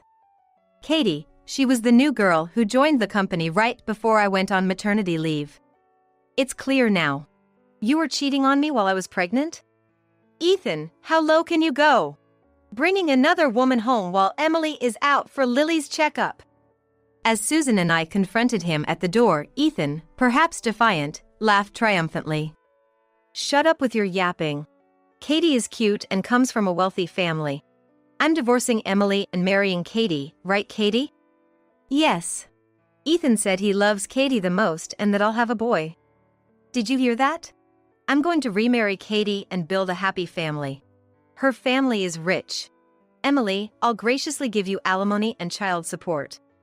Ethan, my dad thinks you are a bachelor, so I want to wear a wedding dress soon. Susan and I fell silent in the face of Ethan and Katie's delusional future. Our accumulated anger turned to disbelief, and even yelling seemed pointless. If you've thought this far, so be it, I'll agree to the divorce. Of course, I'll demand alimony from Ethan and Katie. Ethan, just so you know, Mom and Dad are furious with your behavior. They'll disown you when they find out about this. Susan, I don't care if Dad and Mom disown me. Just get lost with Emily and her brat. Don't regret it, Ethan. Let's go, Emily. Stay at my place. Lily, let's go to your aunt's house. Thank you, Susan. Ethan, don't complain about the consequences. After warning Ethan, I took Lily and went to stay at Susan's place. Susan apologized as she watched Lily sleeping. I'm so sorry, Emily. This is not what I wanted. Our parents are so ashamed. I'm sorry. Susan, please don't apologize. I actually feel relieved. It's not your fault or your parents. It wasn't Susan's or her parents' fault. Ethan was to blame. I'll contact my family too. Sorry for the trouble, Susan. Nonsense. It's going to be tough, so stay with us. I'd be happy to have you and Lily. Rest easy today. Thank you so much, Susan. I'll probably be busy tomorrow.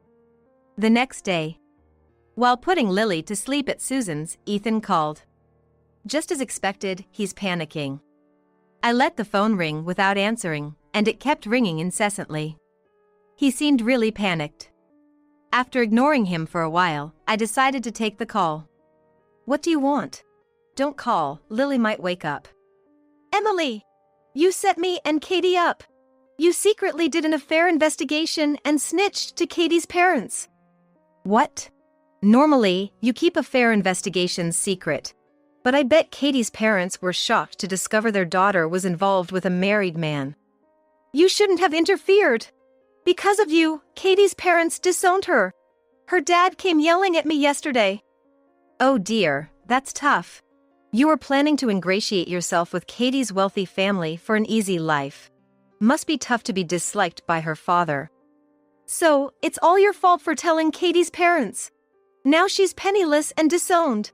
I can't use her family's money. Well, if you're dating a man with a pregnant wife, any parent would be angry. If you love Katie the most, why don't you remarry her, even if you're both penniless? Don't joke. I was supposed to live luxuriously with Katie's family wealth. You ruined my happiness. I don't care about that. As for the divorce, I'll communicate through a lawyer. I'll demand alimony for your affair and abandoning the family. When I mentioned the estimated total of alimony and child support, Ethan begged me desperately. Emily, I'll break up with Katie. Let's start over as a couple, live happily together. Live happily together? Which face of yours is saying that? There's no way I'm getting back with you. Lily and I will live our lives. You will be happy with your beloved Katie. Please forgive me. Katie is so dumb she even got fired. I can't be with her, help me. Then you're a perfect match. A dumb man and woman. I don't want to talk to you anymore. Bye. Ignoring Ethan's excuses, I hung up. Susan, who had been watching, sighed deeply. Emily, stay here until the divorce is finalized and things settle down. Dad and Mom are disowning Ethan. I'm thinking of cutting ties too. Susan, thank you for introducing me to the investigation agency and letting us stay at your place. My parents are a bit relieved too. I'm glad I had a friend at the investigation agency. Emily, if Ethan comes back begging for reconciliation, I'll send him away. Thank you for everything, really. I owe you so much, Susan.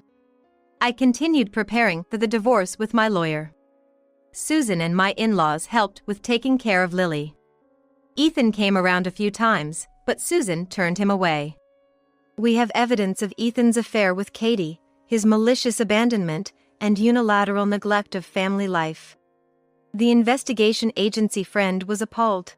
This means a significant amount of alimony for the wife. It's a wise decision to divorce Ethan for Lily's sake. Katie's parents promised to make their daughter pay for her sins. She'll have to pay the alimony herself. Ethan sought help from our parents, but they refused. Dad and Mom can't forgive him this time. I'll demand child support from Ethan, and he'll have to pay it himself. After the lawyer intervened, the divorce went through without a hitch. There was a lot of fuss over property division, but Ethan ended up paying a large amount in alimony due to his past actions. Katie was disowned and kicked out by her parents, so we demanded appropriate alimony from her too. She left Ethan for another man, it seems. I wonder how she'll pay. Leaving Ethan is the right choice, though. Katie was actually two-timing Ethan. It was just a fling for her, and she never intended to marry him. I hate to say it, but she seems quite cunning. At least smarter than Ethan. Played by a 23-year-old girl and then dumped. Ethan really is beyond help. But be careful, Emily. Ethan can be surprisingly vindictive. He might do something to you and Lily out of spite. He keeps contacting me for reconciliation even after the divorce. Seems like he's really struggling financially. He's been asking me for money too. I blocked his calls and messages. Such a hassle. As Susan said, Ethan was a foolish yet vengeful man. Despite ignoring the demands for alimony and child support, he kept begging for reconciliation. Even Katie took out loans to pay her alimony, but Ethan wants to reconcile because he can't pay. He's a useless man without any pride. As much as I hate to speak ill of him since he's Lily's biological father, Ethan's pathetic behavior was persistent and increasingly aggressive. I'm the victim here, Emily. You ruined my life. You should be paying me alimony. Be prepared for my revenge. Ethan was screaming resentfully in front of Susan's house. It was a nuisance to the neighbors, so Susan, her parents, and I discussed how to handle it. I'm worried about Lily. He seems capable of putting her in danger. We should be cautious when going out. It's unbelievable he's getting upset without paying alimony.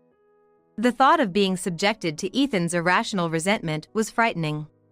Susan's parents came up with safety measures for Lily and me. After making these plans, I went shopping nearby with Lily, covering for Susan who was working from home. Lily, let's head back quickly after shopping. There might be scary people. After a quick shopping trip, as I was pushing Lily's stroller back home, a disheveled man suddenly appeared. If you care about this brat's life, forget all the money you owe me. Ethan! Give Lily back! Someone help! My daughter is being kidnapped by a suspicious person. If you reconcile and work for me, I'll return the kid. Hurry up and obey. Lily, frightened by Ethan's loud screaming, started to cry. See, such a brat can be easily dealt with. Obey my orders.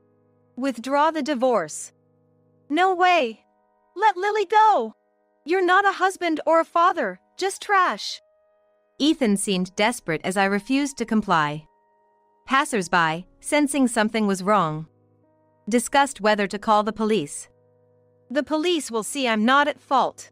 I'll tell them how my wife ruined my life for no reason. You're so delusional. Do you really think that excuse will work? This is your last chance. Give Lily back. Shut up. I'll take this brat and use her as a hostage. Ethan tried to flee, holding Lily roughly, but his efforts were futile. Officer, over here. My ex-husband is trying to forcibly take my daughter.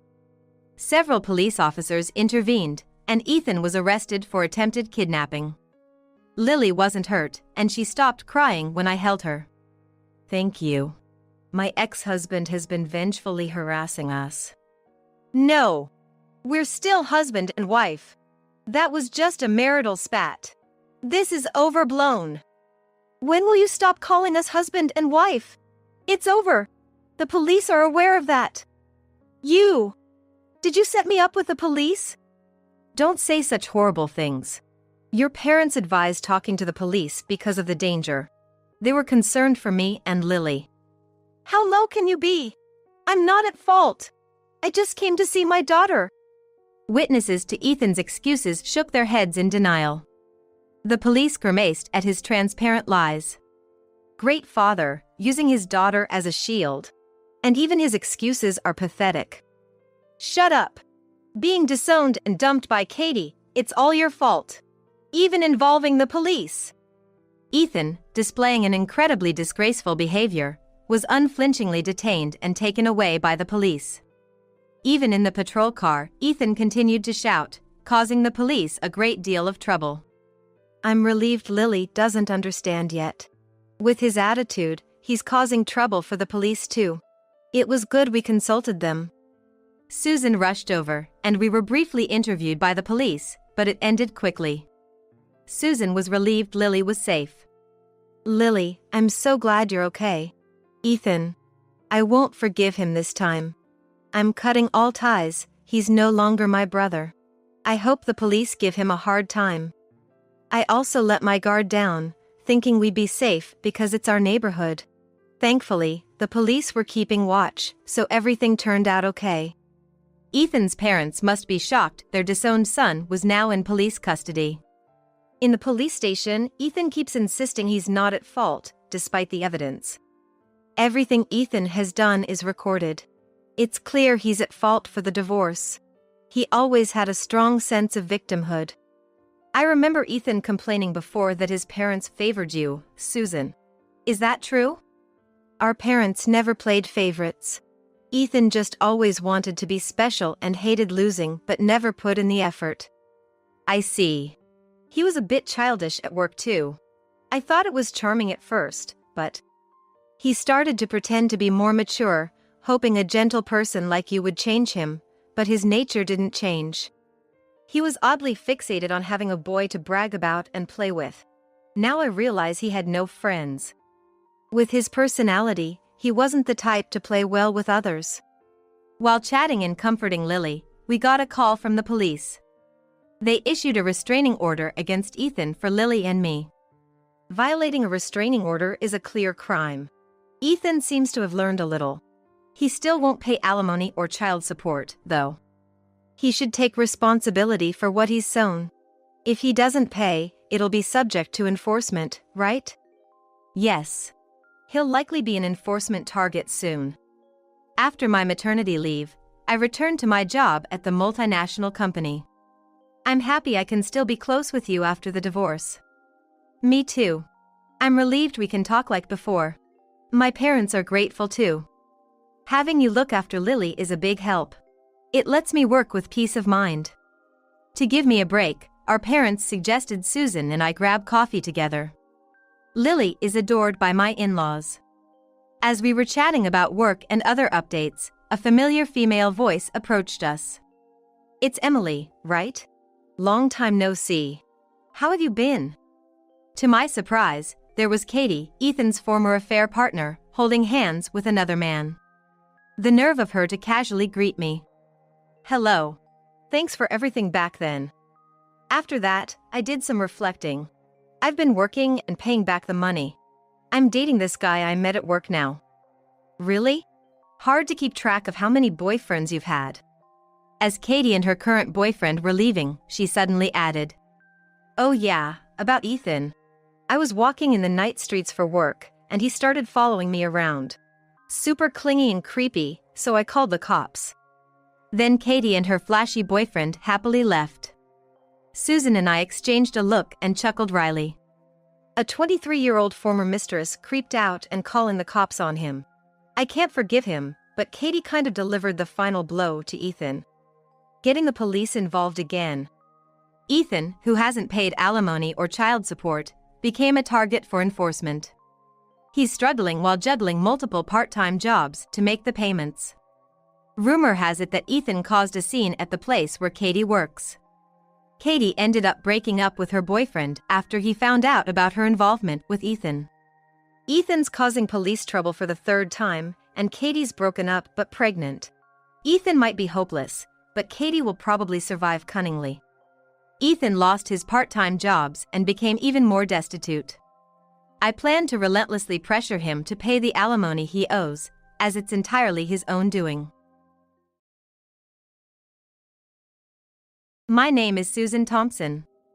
I'm a lawyer, employed, but I've followed a proper path and landed a legitimate job. I've been married for about 13 years. My husband was previously engaged and has a daughter, Molly, from that relationship. We remarried, but now that she's in her teenage years, she's increasingly ignoring me. I've always believed that she would understand someday, so I've worked hard both at my job and as a mother. Time passed, and when she brought home her fiancé, Simon. I won't involve myself with you, you're a stranger to me. He said something shocking. To my dismay, both my husband and daughter agreed, telling me to leave the room and the house, claiming I'm not a real family member. Despite all my efforts, I was speechless at their unexpected treatment. It takes me back 13 years. I want you to become my daughter's mother. My husband had proposed to me. Back then, I had no experience with marriage. Just like my mother lovingly disciplined me, I tried to teach my daughter, Molly, the difference between right and wrong. If you stay out this late, it's not good. Who do you think you are? Pretending to be my mom? You're not my mom, so stop acting like it. You're just a housekeeper. Just clean and cook for us. How can you say such things to a parent?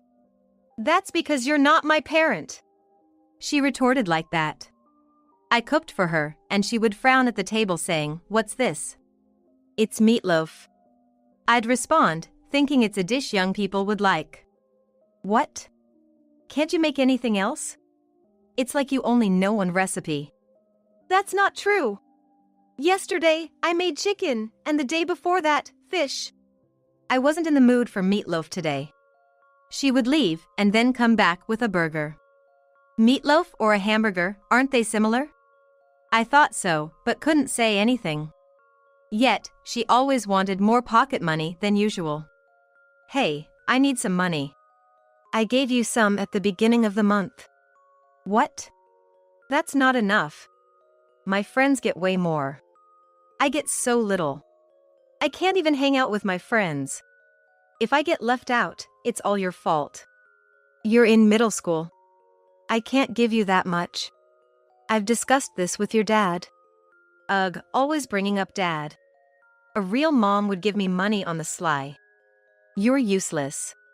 Fine, give me money for textbooks then. Textbooks? How much? About $50. Well, I guess that can't be helped. I gave her the money, but it seemed she never bought the textbooks. This continued, and when I talked to my husband, he just said, "Molly's going through a rebellious phase. It can't be helped." I was upset with Molly, but even more so with my husband's attitude. Time passed, and after Molly graduated from college, my husband suddenly wanted to rebuild our house. What?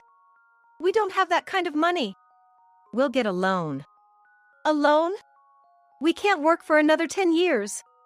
We'll just be left with a loan. If we don't, Molly will get married and leave. That's natural, isn't it? No, it means she'll leave the house. I don't want to let go of Molly. We need a nice house for that. If we have a grand house, any man she might find will want to live here. I don't think so. No, it's settled. You think it's okay to marry her off because she's not your real daughter.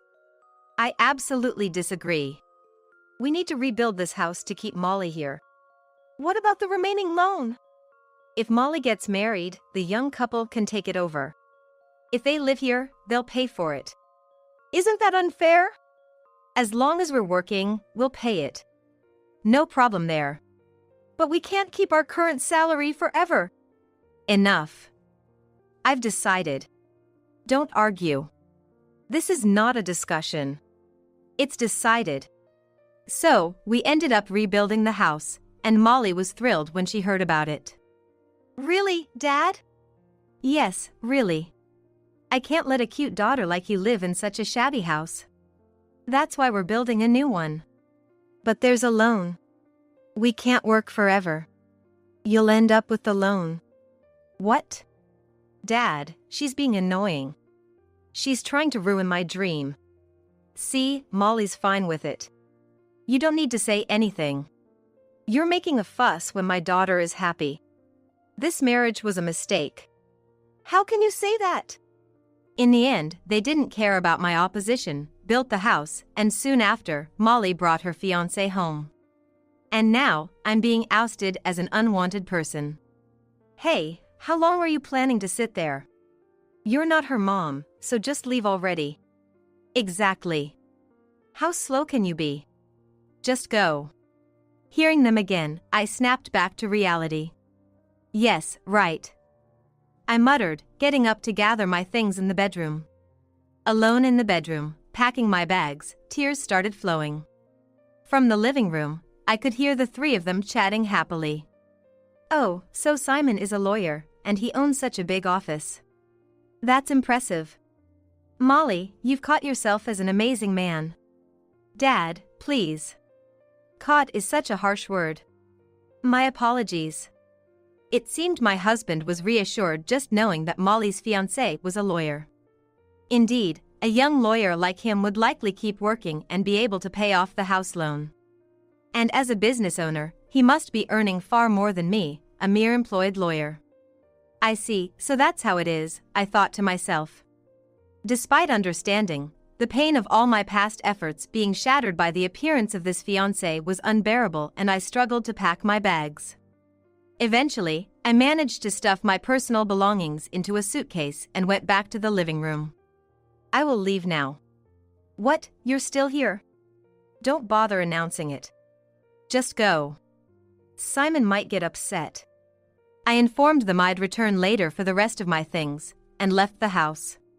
From the living room, I could hear my husband and daughter's cheerful voices. Even though she's a lawyer too, she's just employed. She's no match for Simon. Now that she's gone, the house feels so much cleaner. Their words pierced my back as I hurried out the door. Suddenly homeless, I stayed in a hotel near my workplace before finding a new place to live.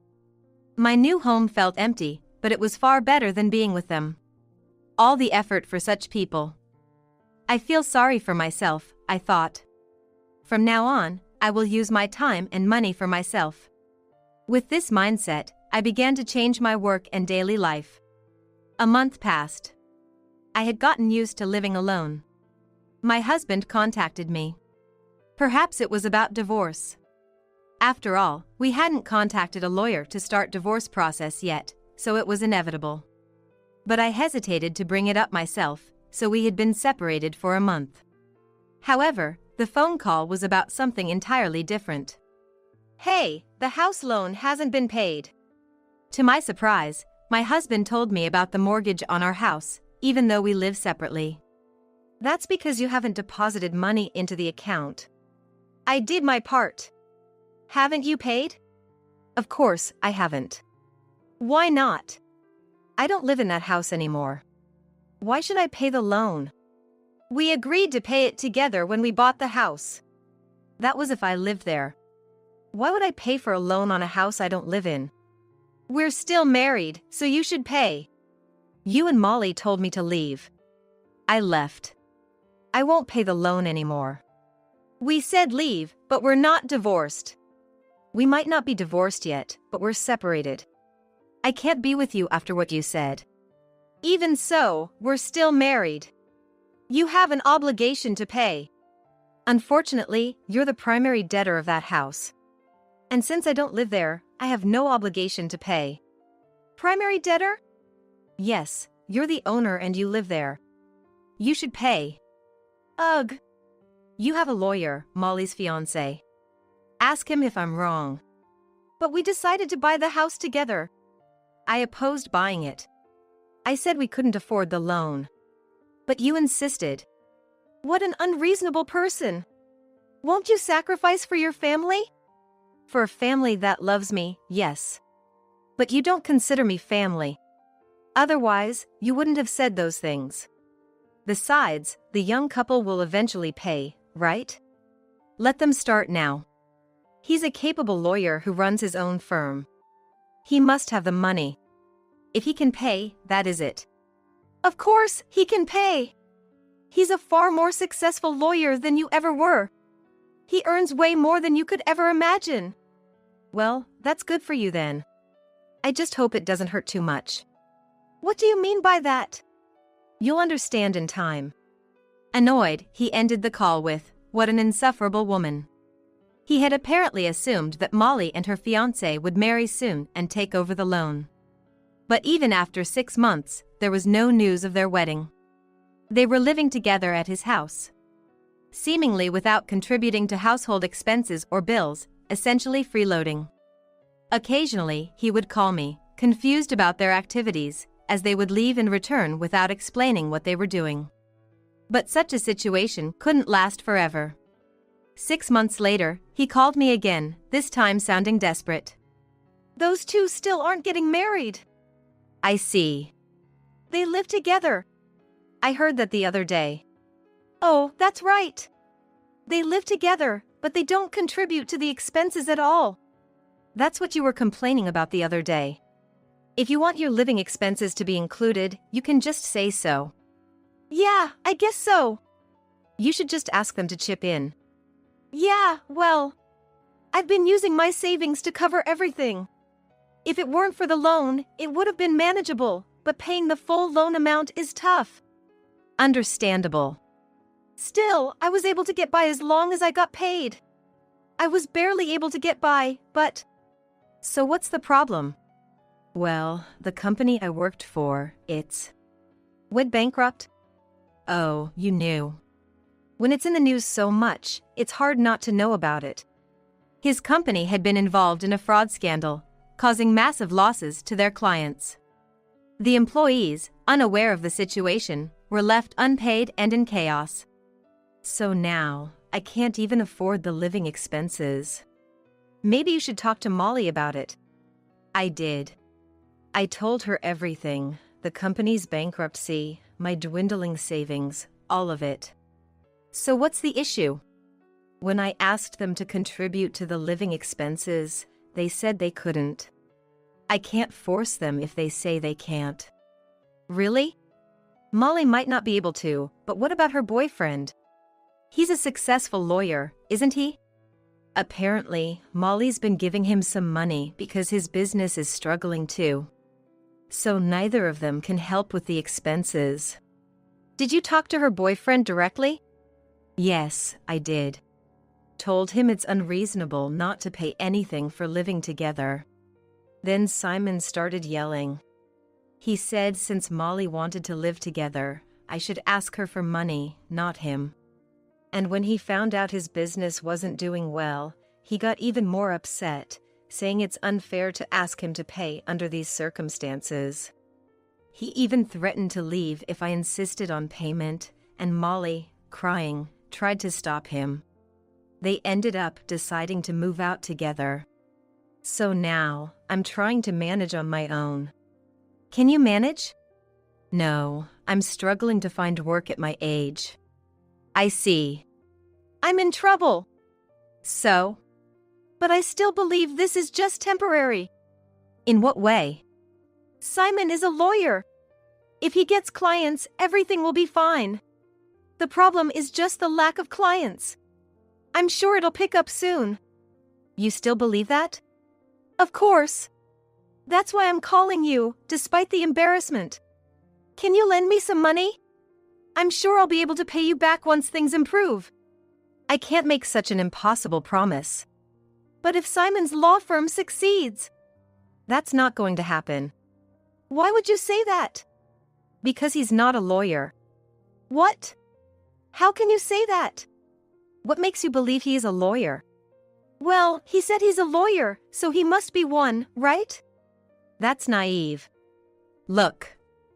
Search his name on this website. If it's listed, he's genuine, but I assure you, his name won't be there. No way. It's true. But he showed me the certificate. He showed you just a picture, right? It could be replicated. Whether he has one or not means nothing. So, I've been deceived? Yes, he's a fake, as far as my investigation goes. That's absurd. Then who is he? By the way, do you have the house's deed? Of course I do. Why wouldn't I? You might want to check. Things you think are secure can sometimes disappear, I suggested. Panicking, he seemed to rummage through his drawers. It's not here. Did you take it? I wouldn't do such a thing. Then who would? Simon? Exactly. Why would he do this? He might be a con artist. A con artist? I thought it was strange for a fellow lawyer to insist on my leaving first. That's not normal. But you're a stranger. A real lawyer wouldn't say that. He started acting up as soon as he heard I was a lawyer. Everything made sense after that. What do you mean? If he's pretending to be a lawyer, a real one like me would be a nuisance. Because you'd figure it out? Exactly. He probably can't even provide a registration number. A lawyer would be able to say it off the top of their head. Only a first-year novice wouldn't know their number. I'll ask him when he gets back. You think he's coming back? How naive. He always comes back. By now, he's probably on the run. Why do you think that? Search the house. Look inside electrical outlets, vases, behind paintings. If he's a con artist, you might find hidden bugs. That's ridiculous. Just wait, he said before apparently searching the house. He found something unexpected in an electrical outlet. That's probably a bug. If he's been listening in, he knows you're onto him and won't be coming back. What about the house? It's probably already sold. You should check. But I own it. He can't just sell it. He's a con artist. He knows how to sell it. That's insane. I've been paying the loan. If it's sold, the money goes to him, and you're left with the loan. Did you know about this? Are you in on it? Of course not. This is just my speculation. But finding a bug makes it likely. Why didn't you tell me earlier? What good would it have done? You trusted him. You would have just insulted me. Besides, I'm just a stranger, right? Why would I go out of my way to help someone who told me to leave? That's ridiculous. Sure, I might not have listened to you before, but you could have said something. No one's going to tell you anything when they know they'll just be yelled at and belittled. Besides, why should I make an effort for someone who told me to leave? Is there really nothing that can be done? Can't we somehow get the house back? The only option is to go to the police. But without knowing who Simon sold it to, there's no way to stop it. Even then, if it's been cleverly sold, the police might not even take your word for it. No way! Shocked, my husband kept repeating, "That's too much." About a month later, they received an eviction notice because their house had been sold. Help me! Oh, what happened? I've been told to vacate. So it was sold. You're a lawyer, can't you do something? I'm just an employee. If you're insistent, you could ask my firm, but we're quite expensive. We mainly take on corporate cases. Don't say that. Without knowing who the other party is, there's not much I can do. If Simon were here and you could make him compensate, then maybe. But a lawyer can't do much without knowing the perpetrator. Don't say that. It's our house. Actually, it's not. You bought that house without me. It's not mine. Besides, I don't live there. Why are you so cold? We're family. You and Molly made me cold by kicking me out. I've accepted that we're strangers now. That's just what you think. I never meant it to go that far. I just thought that since Simon said he was a lawyer. You thought with Simon around, even if I wasn't there, the house loan would get paid. And since Molly didn't like me, her mood would improve if I left, right? That's... Did you really think I wouldn't understand that? It's not like that. I was just thinking of Molly at that time. You're important to me, really. Lies. I know you think Molly is the most important. No matter what you say now, my feelings won't change. Please, help me. You're the only one I can turn to. Unfortunately, I have no intention of helping. Besides, can you even afford the lawyer fees? It's not like they're cheap. But family rates. Or you could handle it personally, then it wouldn't be an issue. No. Why should I do anything for you? Consult another lawyer. What are we supposed to do then? Oh right, we. That reminds me, let's finalize our divorce. Divorce? Yes, we're strangers according to you. Plus, I'm just a fake mother. There's no need for us to stay married. That's crazy. I'm suffering here. That's your own doing. You underestimated women, and now you're paying the price. I'll send you the divorce papers. If you don't agree with them, I'll take legal action. And if you refuse to divorce, I'll claim alimony. Consider that. Why alimony? Because you ridiculed and expelled me while we were married. It's compensation for the mental anguish. And I'll also claim my share of the assets we accumulated together. Even if the house was scammed away, that's on you, so I'll claim half of its value. Think it over. That's ridiculous. Utterly defeated, he fell into despair. Serves you right. Eventually, it was confirmed by the police that Simon was a fraudster, but the house was never recovered. My ex-husband and Molly had to leave, with only the loan remaining. My ex-husband asked Molly to pay half of it.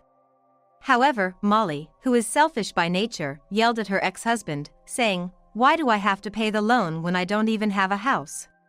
You were also happy to have a new house, weren't you? I was happy, but I didn't think it would turn out like this. It was your decision, so you should pay for it. She moved out on her own, cutting ties with him. Despite his efforts, my ex-husband couldn't find a job and resorted to multiple jobs, but it was still not enough. Since I'm living alone anyway, maybe I should move somewhere cheaper. Resigned to his fate, he moved into a rundown one-room apartment. To make ends meet, he started working multiple part-time jobs, which took a toll on his health. Additionally, because he didn't sign the divorce papers I sent, he had to pay alimony and property settlement, forcing him to borrow from consumer finance companies. As a result, his debt ballooned to an unmanageable level. It's over. There's nothing I can do.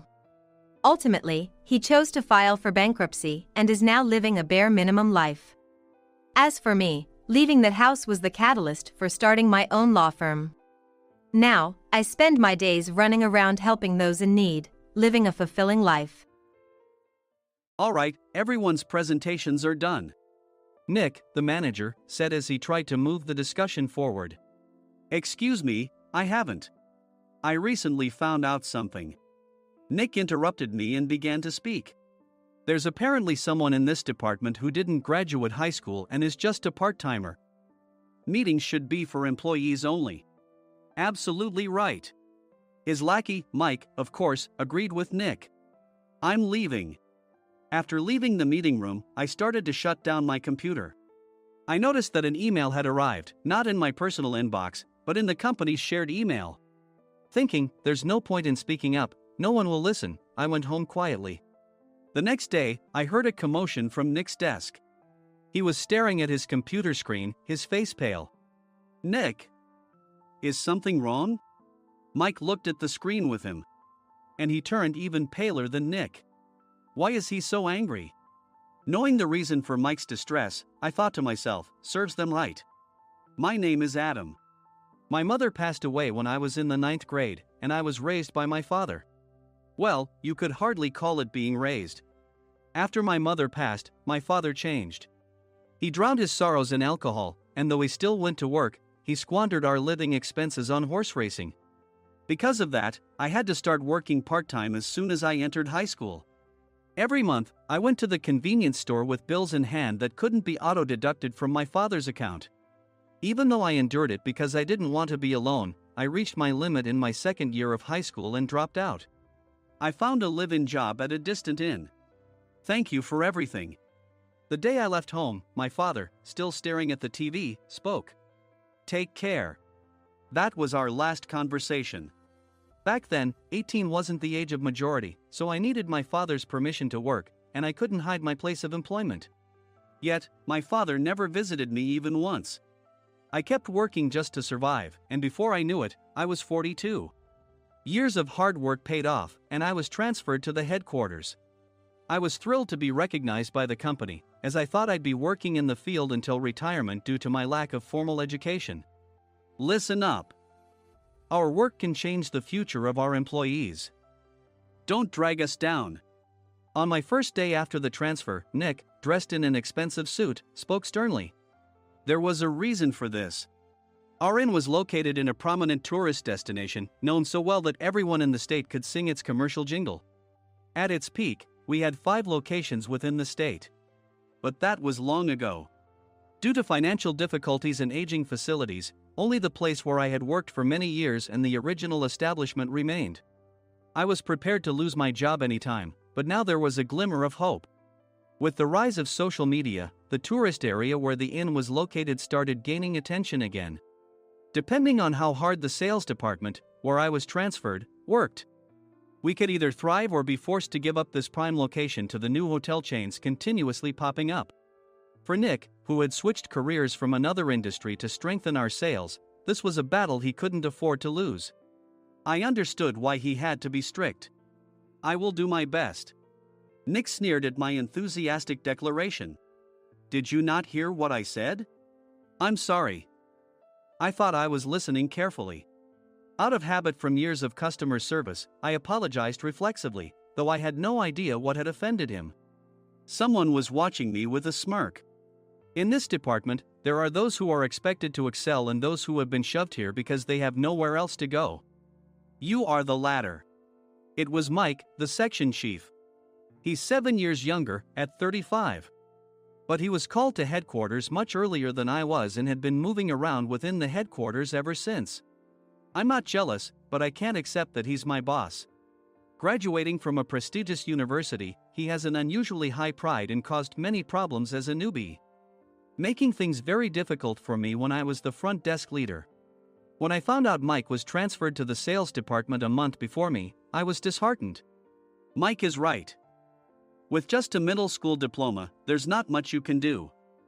Don't even think about achieving results. As if I didn't exist, Nick remarked, I'm thirsty. Mike eagerly ran to the coffee maker. It seems Mike is Nick's lackey. I regretted being happy about my transfer to headquarters, wishing I had stayed on site forever. Send a direct mail to every company on this list by the end of the day. Nick only assigned me tasks that even a new graduate could handle. What? There are over 1,000 companies. You want me to send to all of them by today? Yes, if you and your fellow misfits split the work, even those with nowhere else to go should finish by today. I glanced at the employees typing away expressionlessly. They were worn out from customer service, only thinking about leaving on time, or were women reassigned after having children, with zero motivation for work. Even Sam, a new graduate from the same university as Mike, who was supposed to be among the expected achievers, had no enthusiasm for the job, having joined the company wanting to do customer service. I don't care what they say, I plan to quit anytime, he said. Only Nick and Mike were highly motivated, making all the decisions between the two of them. I originally only wanted to work at the inn to survive and had no particular attachment to this job. I swallowed my words, thinking I had no right to reprimand them. About a month after the transfer, Nick told us with a frustrated look. To commemorate the 50th anniversary, we've decided to create a plan exclusive for one group per day. Originally, Mike and I were supposed to come up with it, but our president, Mr. Thompson, insists on hearing everyone's opinions. So, you all get a chance. As Nick explained, Mike began handing out prints. Make sure not to embarrass Nick. If your ideas are half-baked, you'll have to redo them. It seemed that they had printed his handwritten notes by Mr. Thompson, which included several questions and a section for free responses. It made sense why Nick had to seek our input, given that all responses had to be submitted to Mr. Thompson. We were given a week to think about it, and a meeting was scheduled to compile our ideas. My plan is to let guests enjoy both the old and modern America. Nick began the presentations. Guests would watch a master confectioner at a nearby traditional sweet shop make sweets in front of them. The welcome drink would be premium tea in a bottle. Nick's plan was certainly attractive. After his presentation, Nick called on us to present in the order we were seated. Just as I stood up for my turn. All right, everyone's presentations are done. Excuse me, I haven't. I recently found out something. Nick interrupted me. There's someone in this department who didn't graduate high school and is just a part-timer. He was likely talking about me. I joined the company as a part-timer and was made a full-time employee when I turned 20. That was 20 years ago, so Nick and Mike probably had no chance to know until recently. Meetings should be for employees only. Absolutely right. After that, Nick kept creating opportunities to solicit everyone's opinions, purposefully excluding me from speaking. The meeting unexpectedly heated up and went past the scheduled end time. A few people asked to leave, and the discussion continued with the remaining few. Still here? Normally, you'd leave in that situation.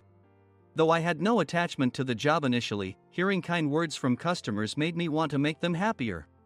For someone like me, with nowhere to go, the inn was my home and customer service was my life. I felt pathetic about my current self. I'm leaving. I left the conference room and started shutting down my computer.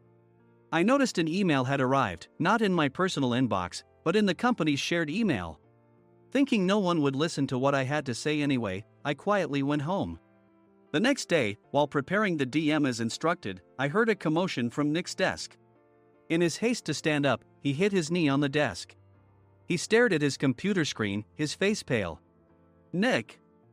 What's wrong?" Mike, thinking he should be the first to rush over, approached Nick while still wearing his coat. He peered at the screen with Nick.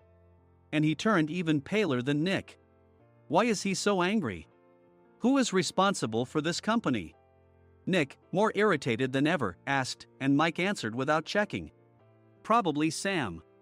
Sam wasn't there because he was attending a morning training session for new hires. Nick gave up on getting angry and returned his gaze to the screen. They were looking at an email that arrived right after the end of the working day yesterday. Apparently, no one, including me, had checked it before leaving. The email was from a large company that used us for their annual employee trips. The president and executives of that company also frequently used our services personally.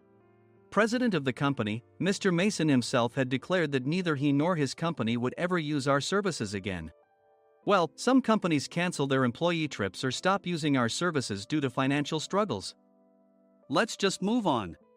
Mike kept wiping the sweat from his forehead with a handkerchief.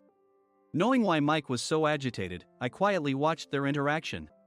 Do you know how much revenue we get from that company? We can find other guests to fill the rooms, but we'll lose the banquet costs, gift shop revenue, rental car fees, and more.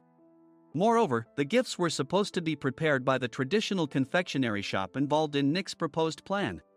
If it's known that we incurred such a huge loss at this critical time, Nick's position in the company would be jeopardized. Nick took a deep breath, seemingly trying to calm himself. All right, Mike. Go to New York right now and apologize to Mr. Mason. What? You're coming with me, right? I have urgent work to do. I trust you, which is why I'm entrusting this to you. Please. Mike, believing Nick's sincerity, agreed with a determined look on his face, saying, yes. That's Nick for you. Even if Mike went to apologize, Nick would shift all the blame onto him if the client didn't change their mind. Well, it was Mike's fault to begin with, so it served him right. About 3 hours later, Sam answered a call from somewhere and repeatedly apologized, saying, I'm very sorry. Everyone watched to see what was happening. After ending the call, he informed Nick with a weary tone. When Mike arrived at the client's company, he only made things worse, further infuriating Mr. Mason. He was demanding, get his boss here immediately. It was no wonder Sam was exhausted, dealing with such a call right after returning from training. What is that idiot doing? All right, Adam, you're coming with me. If sacrificing Mike didn't work, then I must be next. Normally, I'd want to refuse at all costs, but I saw an opportunity in this situation. If I can be of assistance, I'd be happy to join you. I obediently followed Nick, and we flew to New York. When we introduced ourselves at the reception, it became clear how serious the situation was, as the receptionist personally escorted us to the president's office. Angry voices leaked through the door, making both Nick and me uneasy. Excuse me. I'm Nick, the supervisor. I understand my subordinate has caused you trouble, and I deeply apologize. Nick, with his experience in the corporate world, knew enough to offer an apology before excuses. However, his customer service skills left much to be desired. I sighed as I saw Mike trembling like a small dog in the corner of the room. What kind of training are you giving your subordinates? Mr. Mason glared at Nick with a red face. The intensity of his gaze made even Nick take a step back. Regrettably, I joined this company only 2 years ago and was unaware of Mike's issues. I should have identified his shortcomings sooner. Indeed. I should have realized sooner. No sensible person would come to apologize and then give a lengthy presentation on the drawbacks of not using their in. Nick froze, his mouth slightly open. Suspecting the worst, I picked up the documents that had fallen to the floor.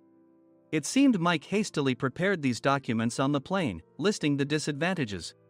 Disadvantage 1, if you change the venue for the company trip, employees might suspect it's for cost-cutting reasons, leading to a negative impression. Reading it aloud half-jokingly, Nick snatched the papers from my hand and checked the contents with a furious expression. Among the stack of documents was a receipt from a nearby convenience store's copy machine. I felt a pang of dread, hoping he hadn't shown the receipt as well. What do you think he said when I asked what kind of nerve he had to do this? I'm very sorry. Faced with the dire situation, Nick must have thought there was nothing left to do but apologize. In a voice smaller than I'd ever heard from him, he uttered words of apology. He said, "I'm a Harvard graduate. I don't believe I said anything wrong." Mike! What have you done? Forgetting his plan to pin the blame on Mike, Nick yelled loudly, even in front of Mr. Mason. "I didn't do anything wrong." "You're still saying that? Look at him." Mike pointed at me with a shaking hand. "I was assigned to headquarters in my 20s and now I'm a section chief. This guy only made it to headquarters at 42. Everything I've done proves I was right. So why are we losing the contract?" Having said his piece, Mike collapsed to the floor. "Of course. You were sent there because you had nowhere else to go." Mike never expected to hear such words from someone he looked down upon. He lunged at me, and Nick hurriedly stepped in to stop him. "Mr. Thompson told me Mike is a quick thinker, and to take good care of him." There's no way he was pushed aside. "Don't make things worse here." "He didn't say quick thinker, he said only quick-witted, didn't he?" I don't remember that part." I recalled the many troubles Mike caused when he was a newbie. When Mike was on the front line, his pride was so high that he never apologized to customers. Customer service, especially in our job, doesn't work alone. It brings both good and bad situations. If the front staff or housekeepers made mistakes, or the cleaning company didn't properly clean a room, one had to apologize to the customers regardless of personal fault. Mike, in such situations, would never apologize, insisting he wasn't at fault. This often angered customers, and as the front desk leader, I frequently had to apologize on his behalf. He caused complaints and disrupted operations, which is why he was quickly moved to headquarters. In departments where he didn't interact directly with customers, his quick thinking was beneficial and things went well. But it seemed his flaws were starting to show. Corporate reservations are supposed to be entered into the system by the sales representative. But a quick check yesterday revealed that more than 10 items were missing from the client's reservation. The handover document clearly stated what needed to be prepared. Why didn't you enter it into the system? Why do we have to give them special treatment? Filling rooms near the banquet hall, setting up all the food in advance. Specifying the brand of wine, they're too demanding. No wonder he always angered customers, I thought, feeling a headache coming on. Grouping them in rooms near the banquet hall is for our benefit too. It makes it easier for the staff to set up beds and serve breakfast since everyone's schedule is synchronized. As for the other requests, Mr. Mason suggested them to lighten our load. I didn't know that. Nick finally seemed to realize that Mike was the one who had angered the client. What did you say to them? I just told them we wouldn't give them special treatment anymore. We shouldn't waste effort on things that don't bring in money. I was utterly exasperated at his lack of understanding of customer service. Of course, we shouldn't comply with unreasonable demands. But carrying over successful practices from past stays makes customers feel remembered and enhances their experience. Good memories encourage repeat visits. That's part of our job. I looked down at Mike, who was sitting on the floor. In our job, nothing is a waste. Mr. Thompson likely moved you to the sales department, hoping you'd finally understand this. How do you think he feels now that you've failed to meet his expectations? Mike, tears in his eyes, fled the president's office. I was amazed he still hadn't apologized. You have it tough, Adam. It's okay, we're all employees of the same company. I deeply apologize for this disrespectful incident. Especially after all the care you've shown us. If it weren't for you, Adam, I really would have stopped staying here.